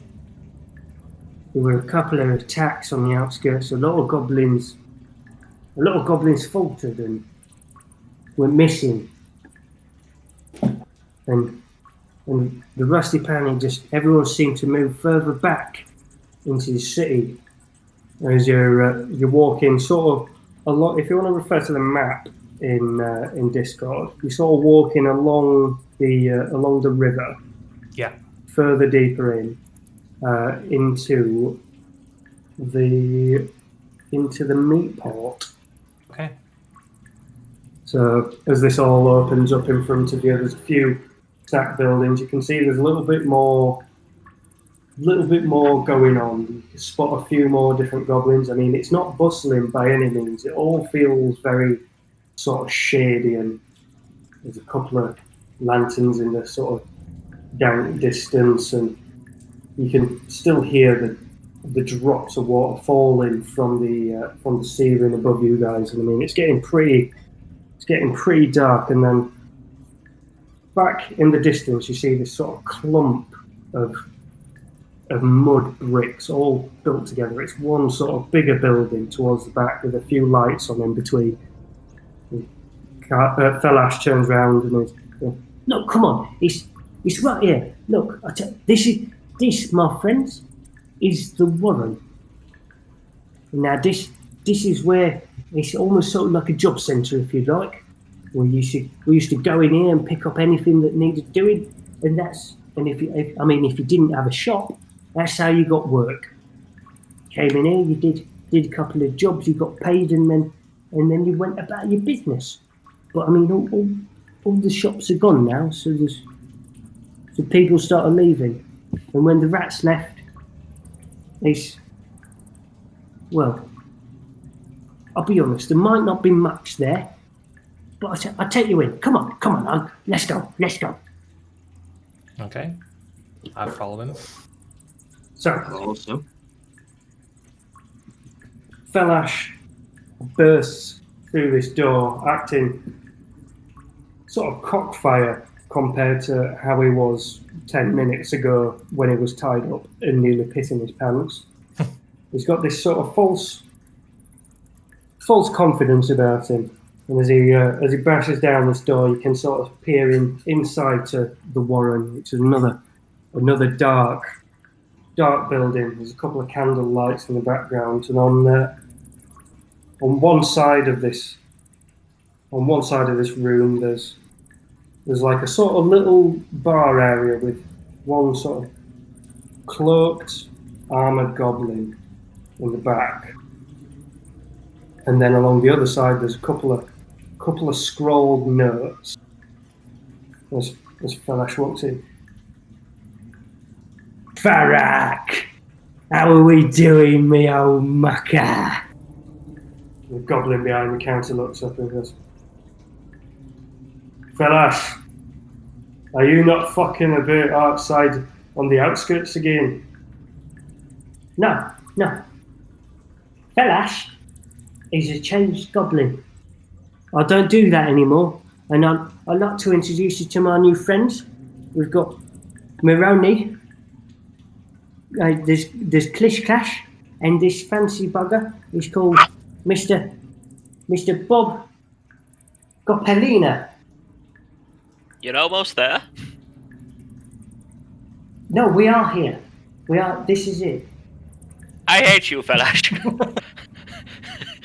That's not very nice. I thought we were friends. We are, for now. Oh, okay, good. Well. Felak, these boys are looking for coin. How can you help us? What have you got for us today? And Felak looks up and goes, "You've never been one for work. You've always been one for stealing. Look, I'm a changed goblin. Look, my friends will vouch for me. And he looks up hopingly at Moroni. He's under my employ now. He's under your employ. Yeah? He's ours! Well, you better keep him in fucking check. We've had a few discussions. I'm sure that Flash is going to be on the straight and narrow from now on. You better keep an eye on this one. So, Well, I imagine if he doesn't, then the world will take care of him for us. I'll start with his toes. Oh, by that, I mean my friend here. I like that one. That one's he seems like a spunky one. He's pointing at Click Clack there. Oh, I wouldn't point at Click Clack if I were you. He's going got to this thing smile. about extended ligaments and I smile. So he's that sort of goblin then. Brilliant. We could use a few more like you around here. Oh, the bitey type. Yeah. Everyone needs a bit of bite in them. Well, this one is all bite, I'm afraid. As you guys get a bit closer to Farak, you notice that he's missing most of his nose, and he's got this sort of long scar across one eye that's it's sort of glassed over. Right, so Go on. you're looking for work, are you then? Yes. Yes, we are. Have you got anything that will perhaps give us a lot of money? Well, there's a couple of bits in, but these have been on the board for months. And I mean, after everyone started leaving Farlak, it's been tough to get these ones done. He gestures over to the boards, and you see two lone pieces of paper.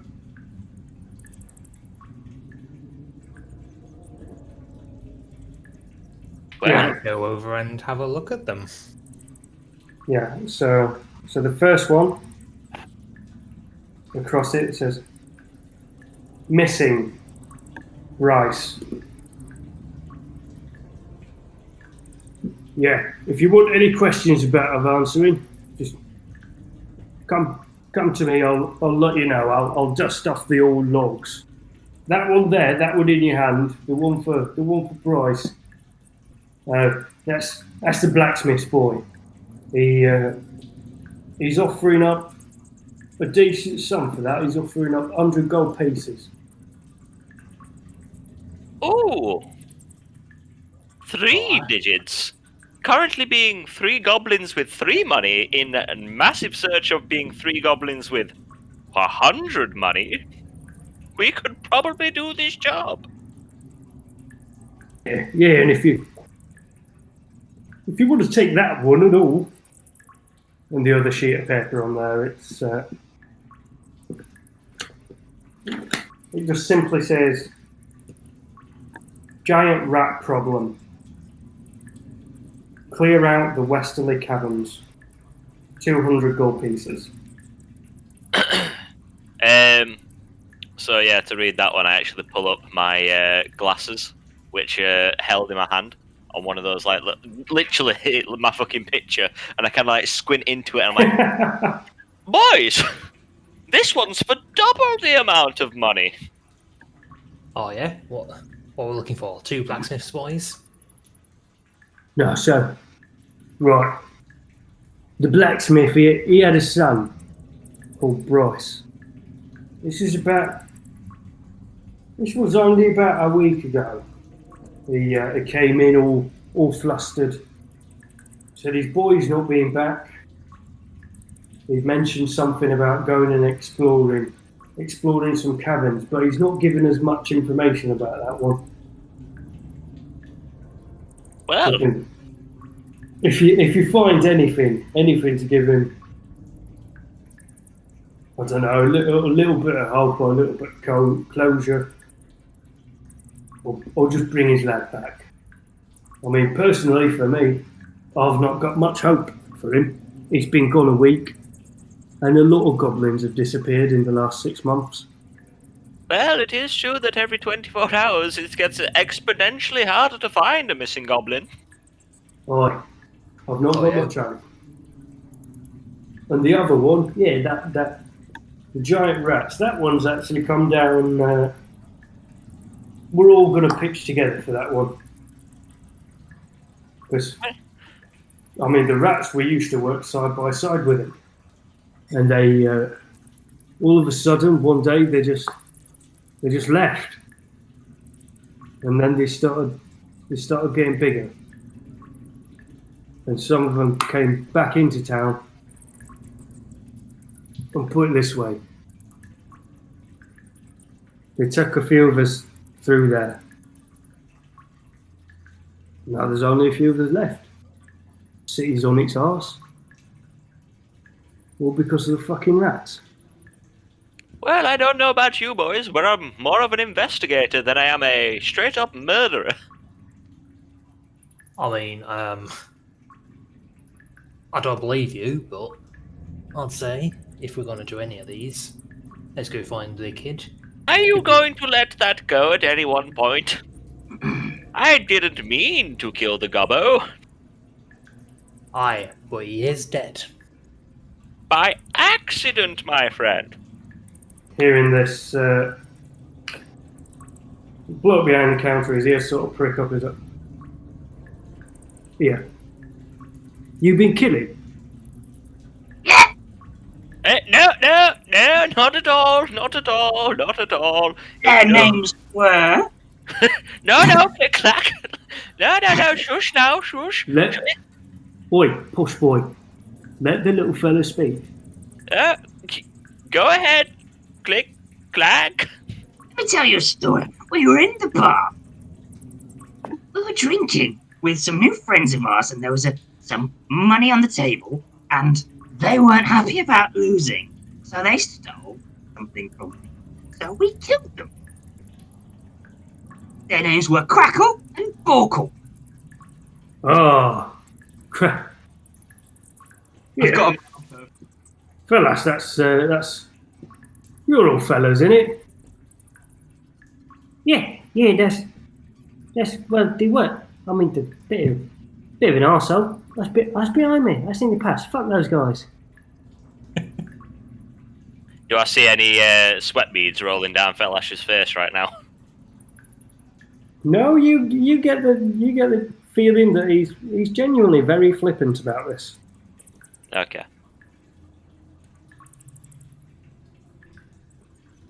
They started. I mean, if they started it, then you should. That's fair enough. I mean, I knew them, and they were assholes. I don't think there's going to be anyone else. Sorry. No, go ahead. Okay, seems so the cat's out of the bag, and I'll lean in. It was easy. Yeah, they don't strike me as the kind of guys that are very up for working hard for anything. No good in a fight, no work to them. That includes you and all, Felash. Me? Yeah, you. You're only acting odd because you're with these fellas. Felash sort of recoils back into himself a little bit.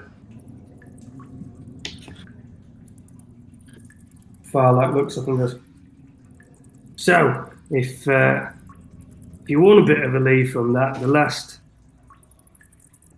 time we saw some rats coming about into the city, that was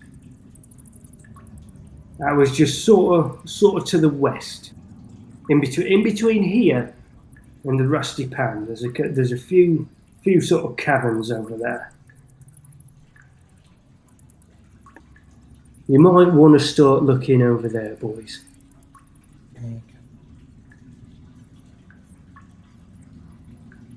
Right? I want the big boys. What?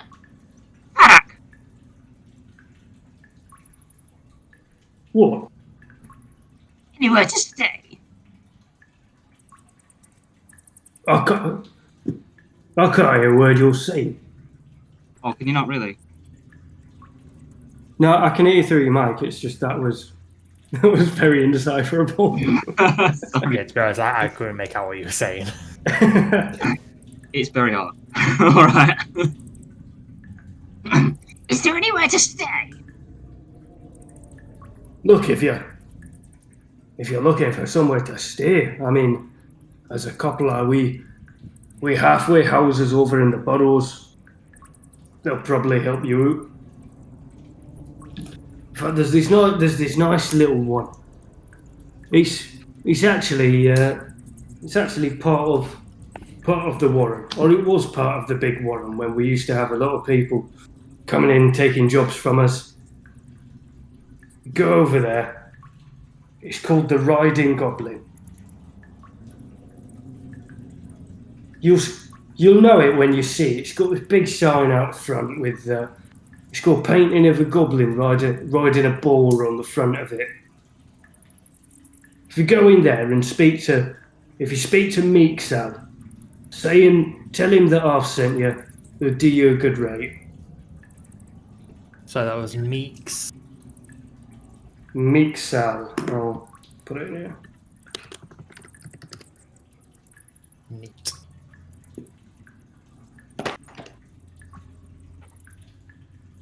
Much appreciated, my friend. Much appreciated. Right then, lads. What are we thinking? Have a kip? I reckon. We go to the caverns, see if we can find the blacksmith's boy. We either find him, we don't, we find something of him. We go back, give the old guy the good or bad news. Maybe get something nice, and then we'll see about maybe killing some rats. Get it all done. Tidy 300. Western Cavern is rats. Unknown Cavern is the boy. Aye, that's correct. We must investigate. Alright then. My mistake, I thought the kid was in the Western Caverns. Right, we'll go for a kid. We'll go to the blacksmith, we'll ask him about his boy.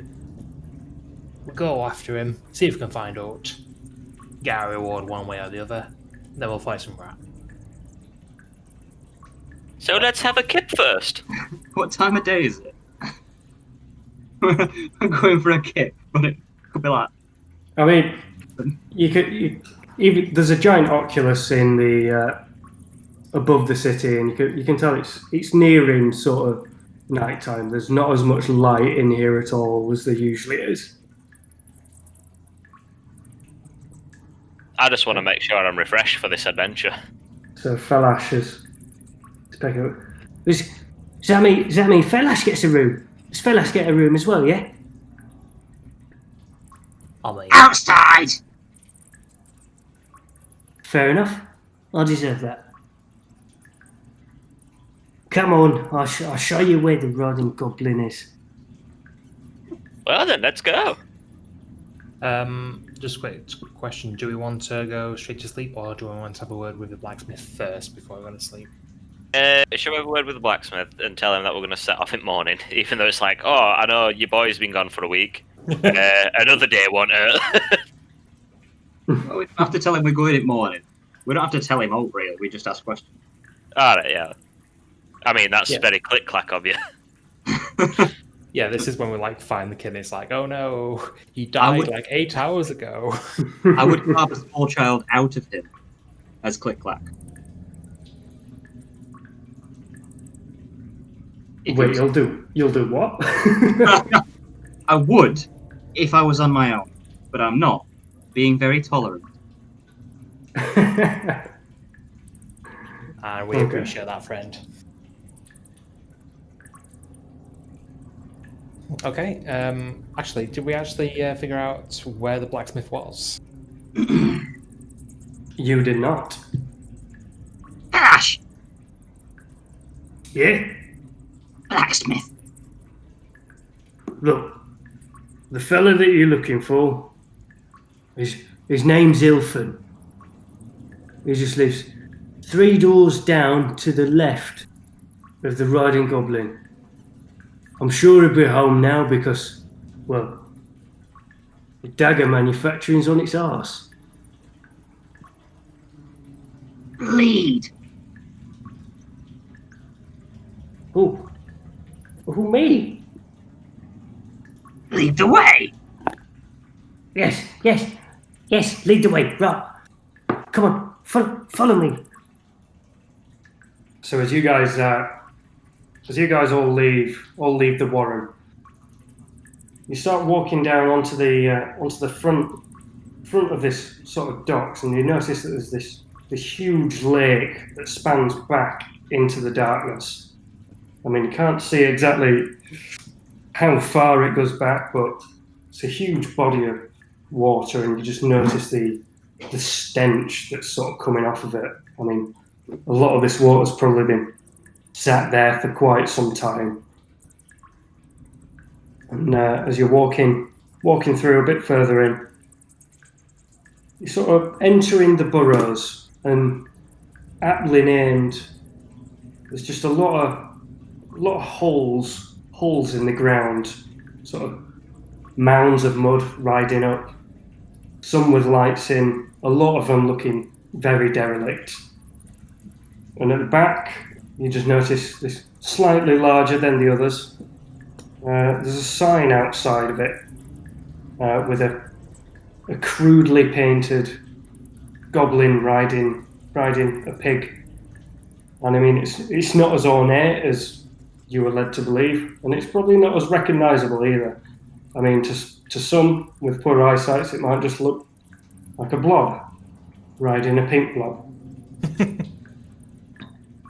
But there's a couple of lights on the inside, and Falash turns around and goes, "Yeah, right. Well, that's the riding goblins. Ilfin's out. Ilfin? Was it Ilfin? Are we looking for Ilfin? Yeah, Ilfin. Yeah, right. There's three doors down. Is that to the left or to the right? I think he said left. Left. Right. Okay. Come on, guys. So you go 3 doors down to the left, and there's a faint light on the inside. What do you guys want to do? I knock on the door. Yeah, this is a talky thing, so Click Clack's gonna watch. So as you have a quick knock on the door, and rapidly the door, your hands barely even left the door, and the door flies open, and you see this small, older looking goblin. He's got these two. One lens in his spectacles is broken. He's got a sort of wispy, long white beard, and he's probably a head shorter than the rest of your party. Maybe he's on about the same height level as Click Clack. Hello. What's going on here? Sorry, are you Ilfin? Who's asking? The guys that'll probably, hopefully, find your son. Oh, Bryce. Yeah. What can I do for you? Well, I mean, we've seen your posts and everything, and love to help you, of course, but we need a little bit more to go on. Yeah, of course. I mean, come in. So you guys enter into his room, and now you suddenly realise why he was so quick to answer the door, as you all sort of cram into this maybe 5 by 10 foot space. There's a little bed, and then there's a small fire, and a couple of well-worn wooden cupboards, and that's about it. It's a tiny space for a tiny goblin. Now listen here. Did both of you live under this same roof?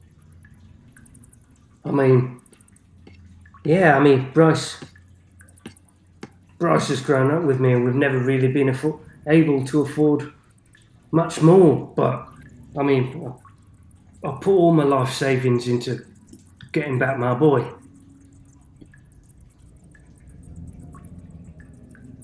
I'll tell you anything you need to know. Right. So, we're going to try and find this Bryce, and we'd just like to know anything that there might actually be to give us an advantage on our little adventure, which we are definitely going to set off straight away. Time is of the essence. Yeah, perfect. What can I tell you about Bryce? Bryce, he's got a lot of energy. He was an adventurer at heart, but you know, he was going to be a blacksmith like me. He was going to make daggers, but the factory's he's not been in production for a very long time now. He's very spunky, but he's just not very smart. I've got a feeling he's delved deep into the caves. He was mumbling something about some sort of treasure being down in the caves. What do you... Oh. And where would he find something like that?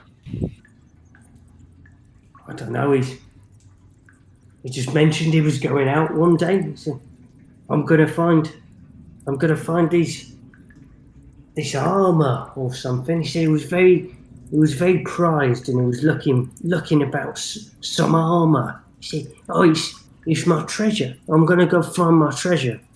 Who would give him this information? I don't know where he heard it. I think he just heard about it one day and then he set off. I thought he was going out to play. He's got many friends then. I mean, you could say that. There's not many people around here left. There's there's the likes of Felash and the fellas at the Warren. But mostly he kept himself to himself. I don't know where he's got this idea of there being some sort of armor or treasure being in the caves around here. I mean, there's not been anyone around the sea for months. I'm sure we would have heard something about around now, but yeah, he mentioned a lot about the cave system. I mean, I'm too old to go looking myself, but I'll pay you good coin if you can bring me back my boy. Well, I reckon we're the right people for the job. Good. So you bring me back Bryce. We'll do all we can. We'll do everything that we can. Oh, good. Oh, I'm glad to hear it. Right. This cave system. Did you ever say where? Oh, hold on. I'll go get it. Get the cave system. And he sort of like waddles over a little bit and he's delving deep into one of these cupboards. And he pulls out this ragged piece of paper. And it's sort of scribbled on there is a brief map of you can see there's the Rusty Pan area, there's the Meatport area, and there's the Burrows, and there's a thick black line drawn through the middle. You guys realise that's the river. And then just over to the west of the Meatport and the Rusty Pan, there's just a star scribbled on there. I think this is where he's headed. Let me just put on my spectacles and have a little look here. By the way, In spectacles. your drawings are beautiful. Look, I didn't do this. Bryce did this. Oh, so Bryce has been down here a lot, then. Well, I didn't think he'd ever been himself. I think this is the first time he's actually been down, and that's why I'm quite worried for him. I took my spectacles away. Okay, so...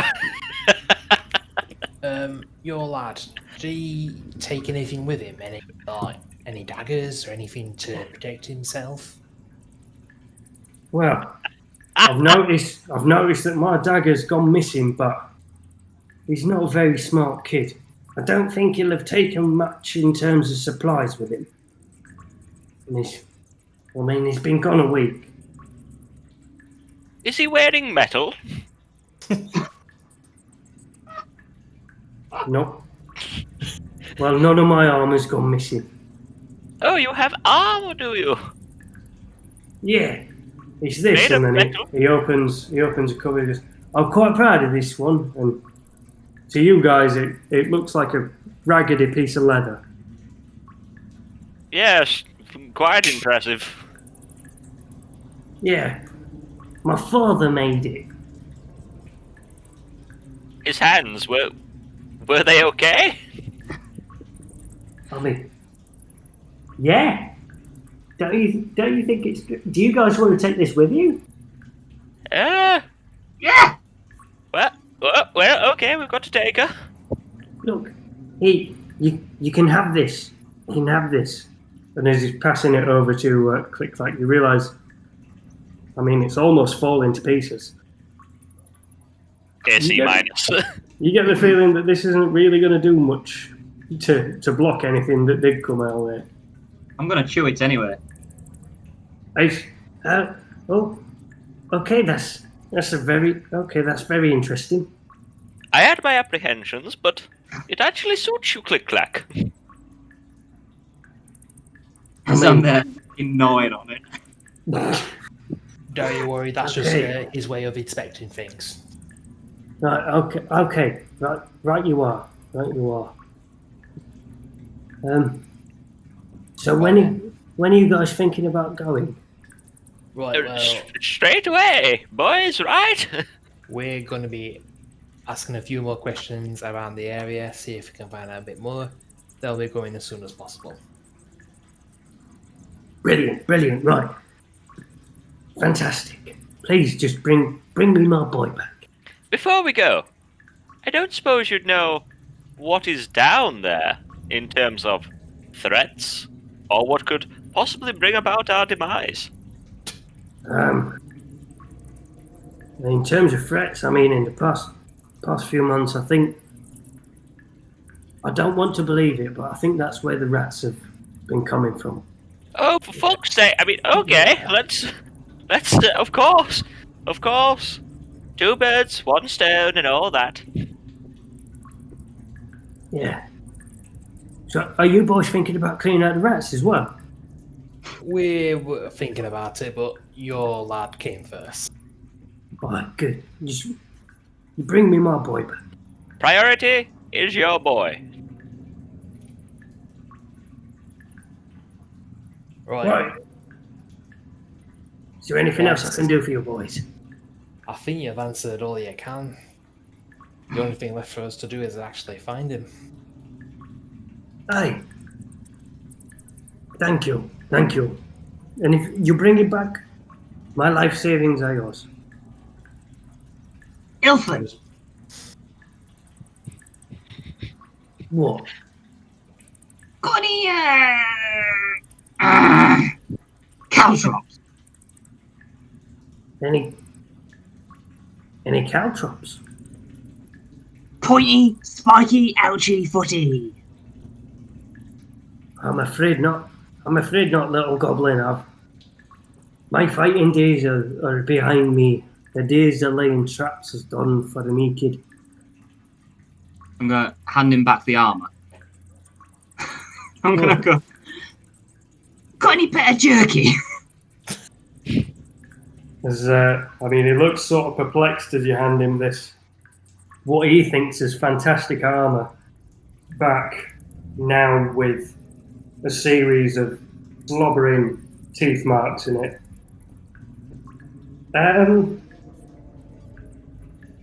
Now, Now walk out.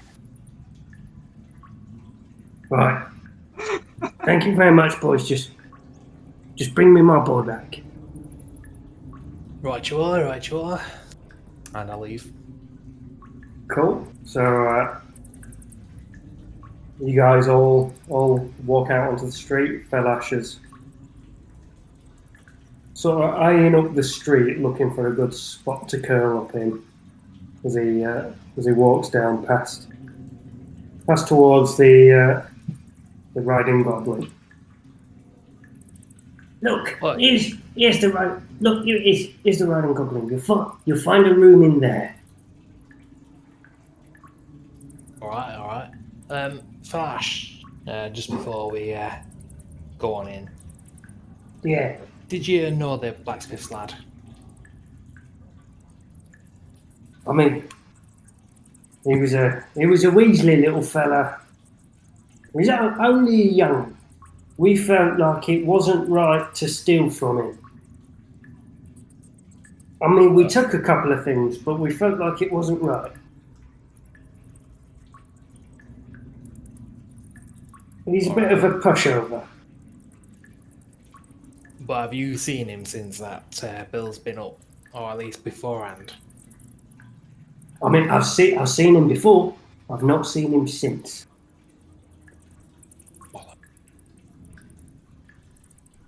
Alright. I don't suppose you know anything about any armour, do you?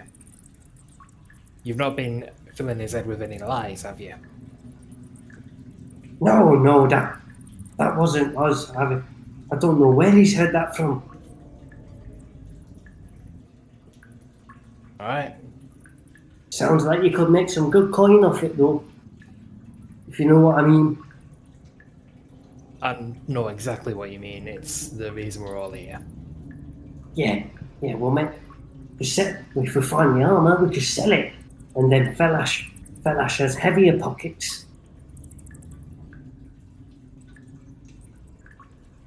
I just give him this smile and then I go into the halfway house. Okay, so as you give the door to the halfway house a bit of a gentle push, it almost falls off its hinges. And there's a portly goblin behind counter who's just jerked awake, going, "Oh! It's been a long time since we've had anyone in here." Sorry what can I to do for wake you? up, friend. Don't suppose you're Meeksel, are you? I'm Nixon. Ah, well. Your good friend Felak, we were asking him about places to stay. He recommended this place. Yes, Just wondering Felak. if you had a few rooms to go in. We do. We have some of the finest rooms in all of Farlak. Alright, how much? Are you guys taking a job on from the Warren? Got one or two under our belt. One or two, you say? All right. Well, those jobs pay coin. I hope they do. Aye. So, to get your room here, you don't pay anything now. Okay. Yeah. But 1% of the job done when it's paid goes to us per night. How does that sound for you boys? Well, it Fine. sounds absolutely fantastic. It's a good deal. I head outside to see fella has found a cooking pot. What was that, Mark? That I head outside to see if Felash has found a comfy spot outside. As you walk outside, you can peer in just over the street between two sort of mud huts. He's sort of curled up in a little bush.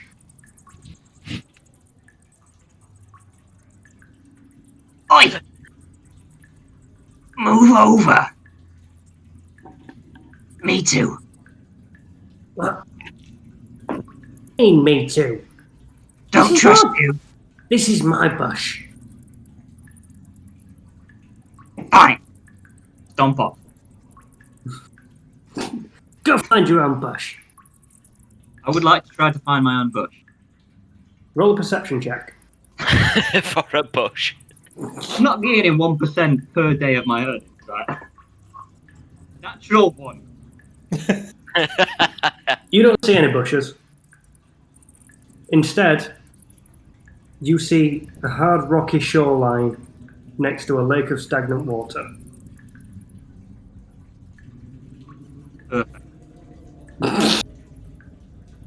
So it seems that Click Clack's found his preferred sleeping spot.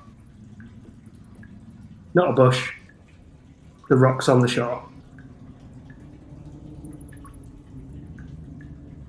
So back inside the riding goblin, Meeksal's looking at you boys after seeing Click Clack just storm outside. So it'll just be the two rooms then. Hey, but just to be clear, you're charging us at least a gold a night. Hey, so it's 1% Yeah, per night. yeah. So can I see the bounty papers? I pull out only one of the papers for the boy. Which one? For the boy. For the boy. Right, so that's 100 gold pieces. Make a deception check. I mean, we've not fully decided on the second one. Is it in your bag or not? Or your You- pocket? Bully the DM. You're not the DM anymore. Fine. That is a 7. That's a 7. I'm going to counter roll perception. And Mixel rolled a 15. No, there's two papers with stamps in there, son. Oh, sorry. Here's the other one. Yeah. Thank you. Right. Total 300 gold pieces. So that will be 3 gold per night you stop here. You can have as many rooms as you like, but it's just the one charge. Many rooms as we like. Yeah, so there's not many. There's only 4. How many are free? Well, there's no one else here tonight. Alright, So, hold that thought. And I'd like to go outside and try and find Click Clack and Felash. Click Clack has brought some stones together in a so it looks natural near the shoreline and is hiding in them. So does Click Clack want to make a stealth check? And Because that'll Mironi be roll funny. perception. Okay. Oh. I rolled a 12. It's just too funny. Dirty 20. Click Clack rolled a dirty 20. Well, I mean, Click Clack's not here. Do I find Felash at the very least? Felash, you can see his little head poking out, just peering at you from the bush across the road. I just give him a motion to come over. Yes? Is everything alright? I mean, a little bit more expensive than I would have liked, but I think you're just getting luckier and luckier, mate. Oh, fantastic. Have I got a bed? You certainly have, mate. They're offering all the beds they've got. Yeah, perfect, right. I don't suppose you've seen the other one, though, Click Clack. I mean, he tried to cuddle me. Oh, that doesn't sound like Click Clack at all. At that point, you hear, Oh no, he's back. "Did not Yes, you did. You tried to get in my bed. my mush." No. I find first. No, you. Have you come out of hiding then, Click Clack? Yeah, I heard him talking shit. Right. Click Clack, you can either have a bed or you can have the bush. Walking stuff. While this is going on, I kind of go, Mironi, can you pass me those little contracts again? Well, I mean, Meeksel's got them. Oh, well, okay. So, Mixel, you're telling me it's basically 10%. No, 1% of the 1%. contract for us to be able to sleep in this place. So, Yes, 1% of our total reward. We have a deal with the Warren. We put up people looking for a job there, and they give us 1% of what the guys earn. Right, I'm gonna try something fucking ridiculous here. Okay, let me just have a look at those contracts. And yeah, can I get the contracts? Yeah, of course, I mean, these are your guys now. I've got you guys down for one night at 1% of 300 gold pieces. Brilliant. I'm just gonna go. I'm gonna use magical tinkering and create a visual effect over one of the zeros on both these, so it looks like it's 10 gold pieces and 30 gold pieces instead of the 100 and 300. And I'm gonna go. It's 100 and 200. 102. Yeah, sorry. So it just says 10 and 20, and I'm like, it appears you've read these wrong, my friend. And I pass it back to it. Right, so I trust you to be a fine, upstanding gentleman, but I really don't like to be conned like this. I think you've read it wrong. Hey, no, give me these back. Give me it back. Sitting back.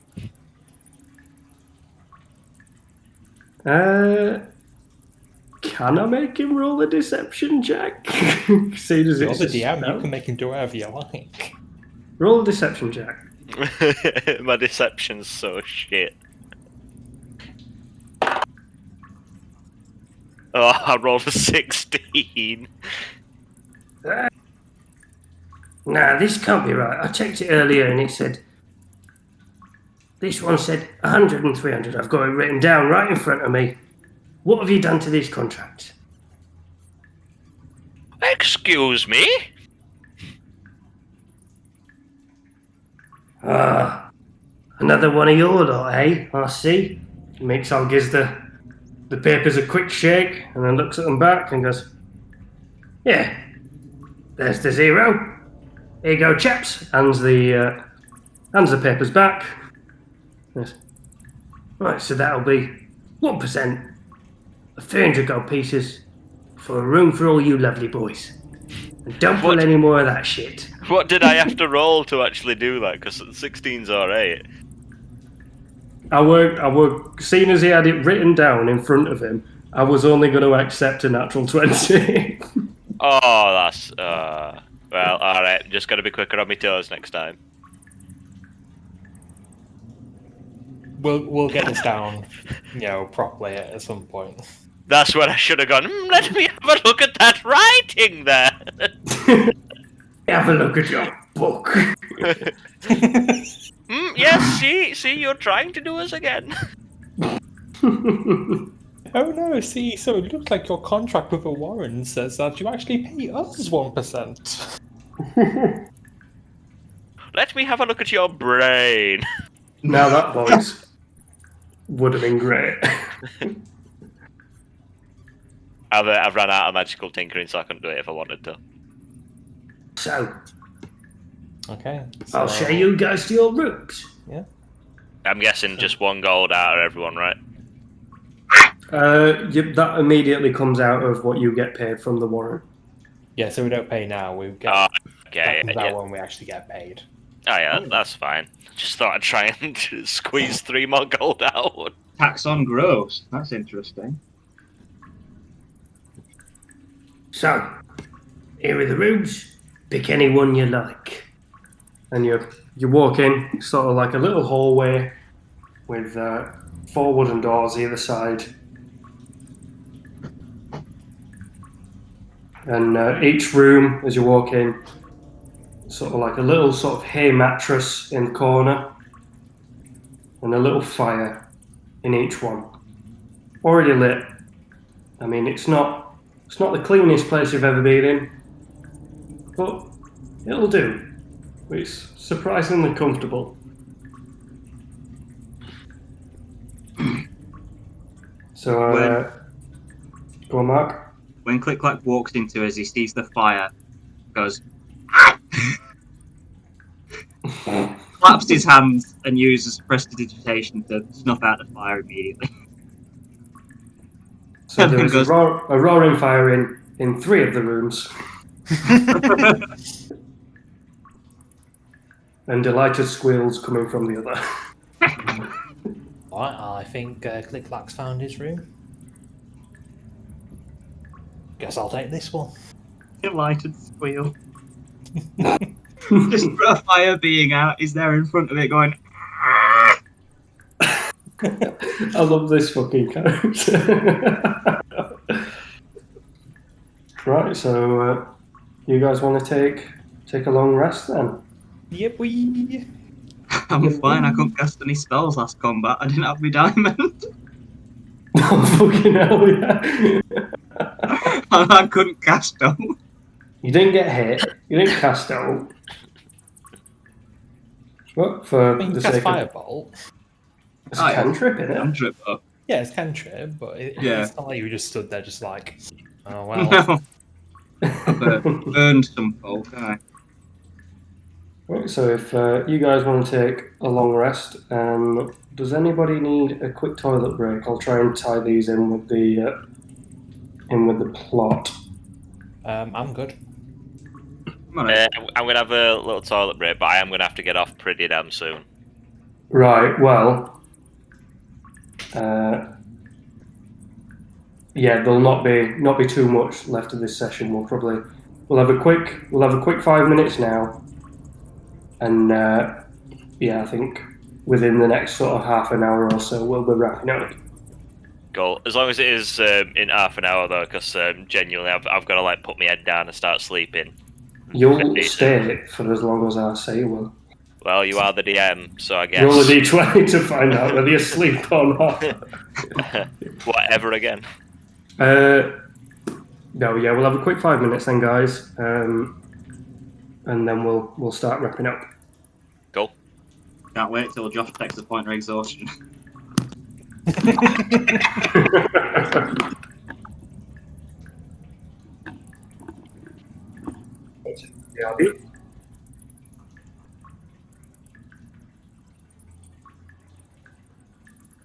Alright, I'll go for slash now.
Right then, guys, are we all here?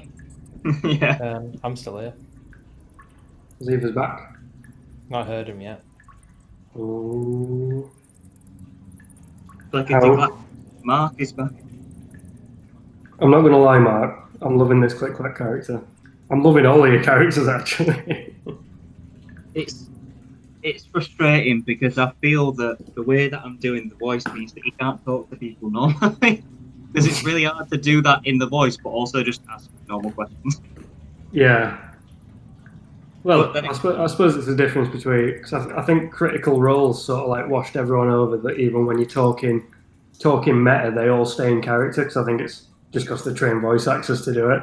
Oh yeah, but I'm kind of liking like the thing that he's not really talking to people that much. Why would he? Yeah, it sort of fits in with the character a bit more. I mean, don't talk to people. He hates them. How's it going for you guys anyway? How am I holding up? I'm fucking loving it, man. I'm loving it. Good. I think there's a couple things which will like come with experience. Yeah. Yeah, 100%. But There's yeah, nothing necessarily wrong. nah. Good. Skedaddle, skadoodle, your dick is now a noodle. Right. So are we all here then now? Yeah. Hey, it's so Good for You you, got- man. All right. So you wake up, all feeling sort of refreshed, and you make your way back down into the main atrium of the Riding Goblin. You see Meek's all behind the counter. Oh, did you get a good night rest, boys? Yes, we did, you robbing bastard. Oh, well, that's not very nice. It's just you got to pay to stay. Sorry, I'm quite grouchy in the morning. I can see that, you posh cunt. I will accept that, Yeah, you fucking better do. but not another one. Yep. Leave him alone. Oh, I see the little feisty ones here. How did you like your fire? Breakfast, please. Breakfast? And Meek sort of bashes on the door behind him. Oi!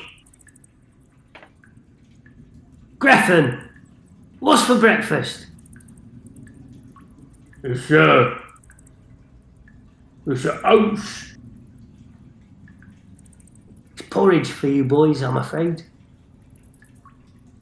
Well, better than nothing. I'm okay with a little bit of porridge. Reminds me of when I was just a child. Good. Is that porridge for everyone then? 3 fucking gold. Yes, fine. Times are hard. Yeah, that'll be 3 porridges. Right you are. And after hearing a couple of slops in the background, this sort of huge fat goblin sort of walks out with a little tray, 4 wooden bowls filled with this sort of grey slop, placed straight in front of you, each with its accompanying little wooden spoon. Is Falash down here with us? Felash is with you, yes. He's got his own little bowl in front of him. Good. Just checking. Cool. I pick up the spoon rather flamboyantly, and I purse my lips, and I kind of blow on it very gently, and then I have a little bit. This is delightful porridge. Do I believe him? Mr. Bob Gobelina, make a deception check. Can I If he catch really with it? likes it, though. I actually like it. Oh wow. Okay. Fair enough. I'll let it slide. I'll let you guys test the porridge yourselves. See if you like it. Master deception. Don't even have to roll. I'm gonna tap the spoon on the side of my bowl, and using prestidigitation, I'm just gonna make it taste a lot better. Yep, go for it. Roll. I'm going to say roll a d20 on that one. No, it's literally an effect. Now prestidigitation is just a thing. I can just do it. one Yeah. cubic foot of non-living material for an hour. Yeah, it's just like magical tricks in it, like just tricks at churn and shit like that. Least Yep, wit. fair enough. Yeah, so I can just do random shit like that. Tuck into your porridge then, guys. Lovely. So, empty bowls, very delightful, full tummies. You get the feeling that some of you enjoyed it more than others. And especially Felash, who's sat there in the corner just pushing maybe half the bowl around left, going, is it just me or is this fucking shite? It's expensive shite, so I knew that times have fallen hard, but this... Well, I'm sorry, boys. no. Like I say, like I always say, I get it, but I'm not gonna lie to you. Oh, go on then. I'll flavour his as well. I'm gonna rip his spoon off him, put it in the porridge, push the porridge bowl towards him, and go, eat! What? While It's prestidigitation. just the same stuff. Nah, just give it another go, lad. Oh, right, okay. He takes a spoonful, and his eyes widen with delight. What'd you do? I'll give middle finger. No, not that. Make it taste like bacon. Fine. He wants to play games? Yeah. I'm gonna create the smell of the worst rotting meat right inside his nostrils. So Falash takes a big sniff over the porridge, going, That's not bacon. I'll flag him And with the other hand. starts gipping a little bit. What'd you do? Change it back. No! He pushes the bowl across the table in front of him, crosses his arms and sits there with face on. I just go, Right. pat him on the back, and he's just like, if there's any tip I'm going to give you about dealing with Clicklank, it's just take what you're given. This is gonna be difficult. Aye. But if you do that, he's at least on your side. And you want him on your side when things go bad. All right. Well, I think we better set off then. Aye, guess we should. Right, so as you guys leave the riding goblin behind, Mixal waving with a lackadaisical smile behind him, obviously keen to get back to his nap and his months without any business coming their way. And as the door shuts behind you, I think, yeah, it's a good time to head west. And as you start heading west and the buildings start getting more and more derelict as you go along, a few of them on the outskirts feel like they're not even standing anymore. And any sign of life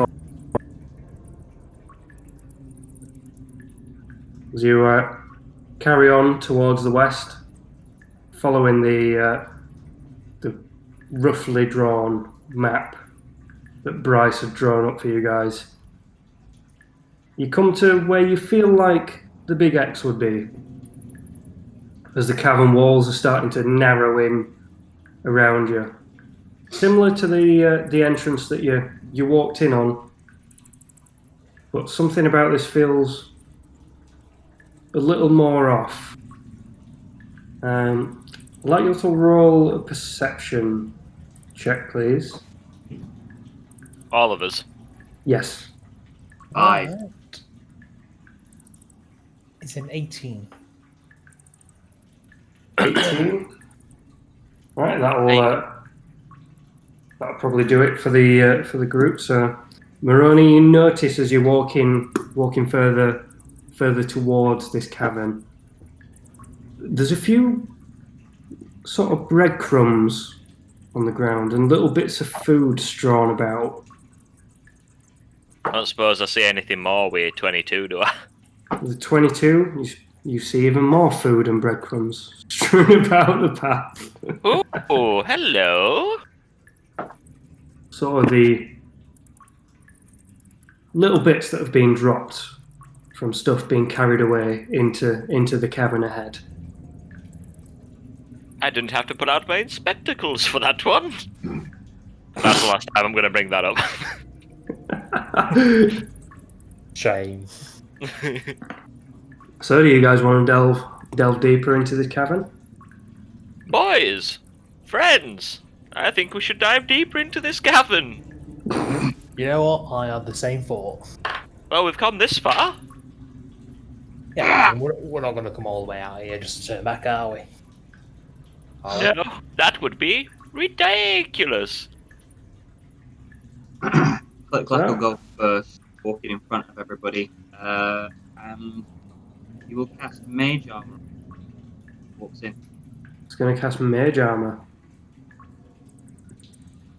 Just remind me real quick, what does that one do for you? It makes my AC 13 plus Dex instead of 10 plus. So basically, it's got 15 AC for the next 8 hours. Ah, cool, perfect. Ah, great. Yeah, that's nice. Right, so as you're walking in deeper, I'd like you to refer to Astral. So Click Clack is going first as he's got the greater vision.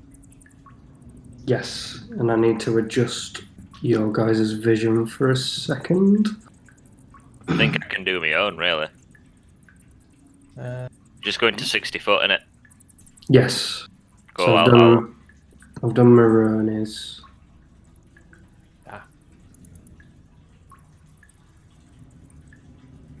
I've done mine.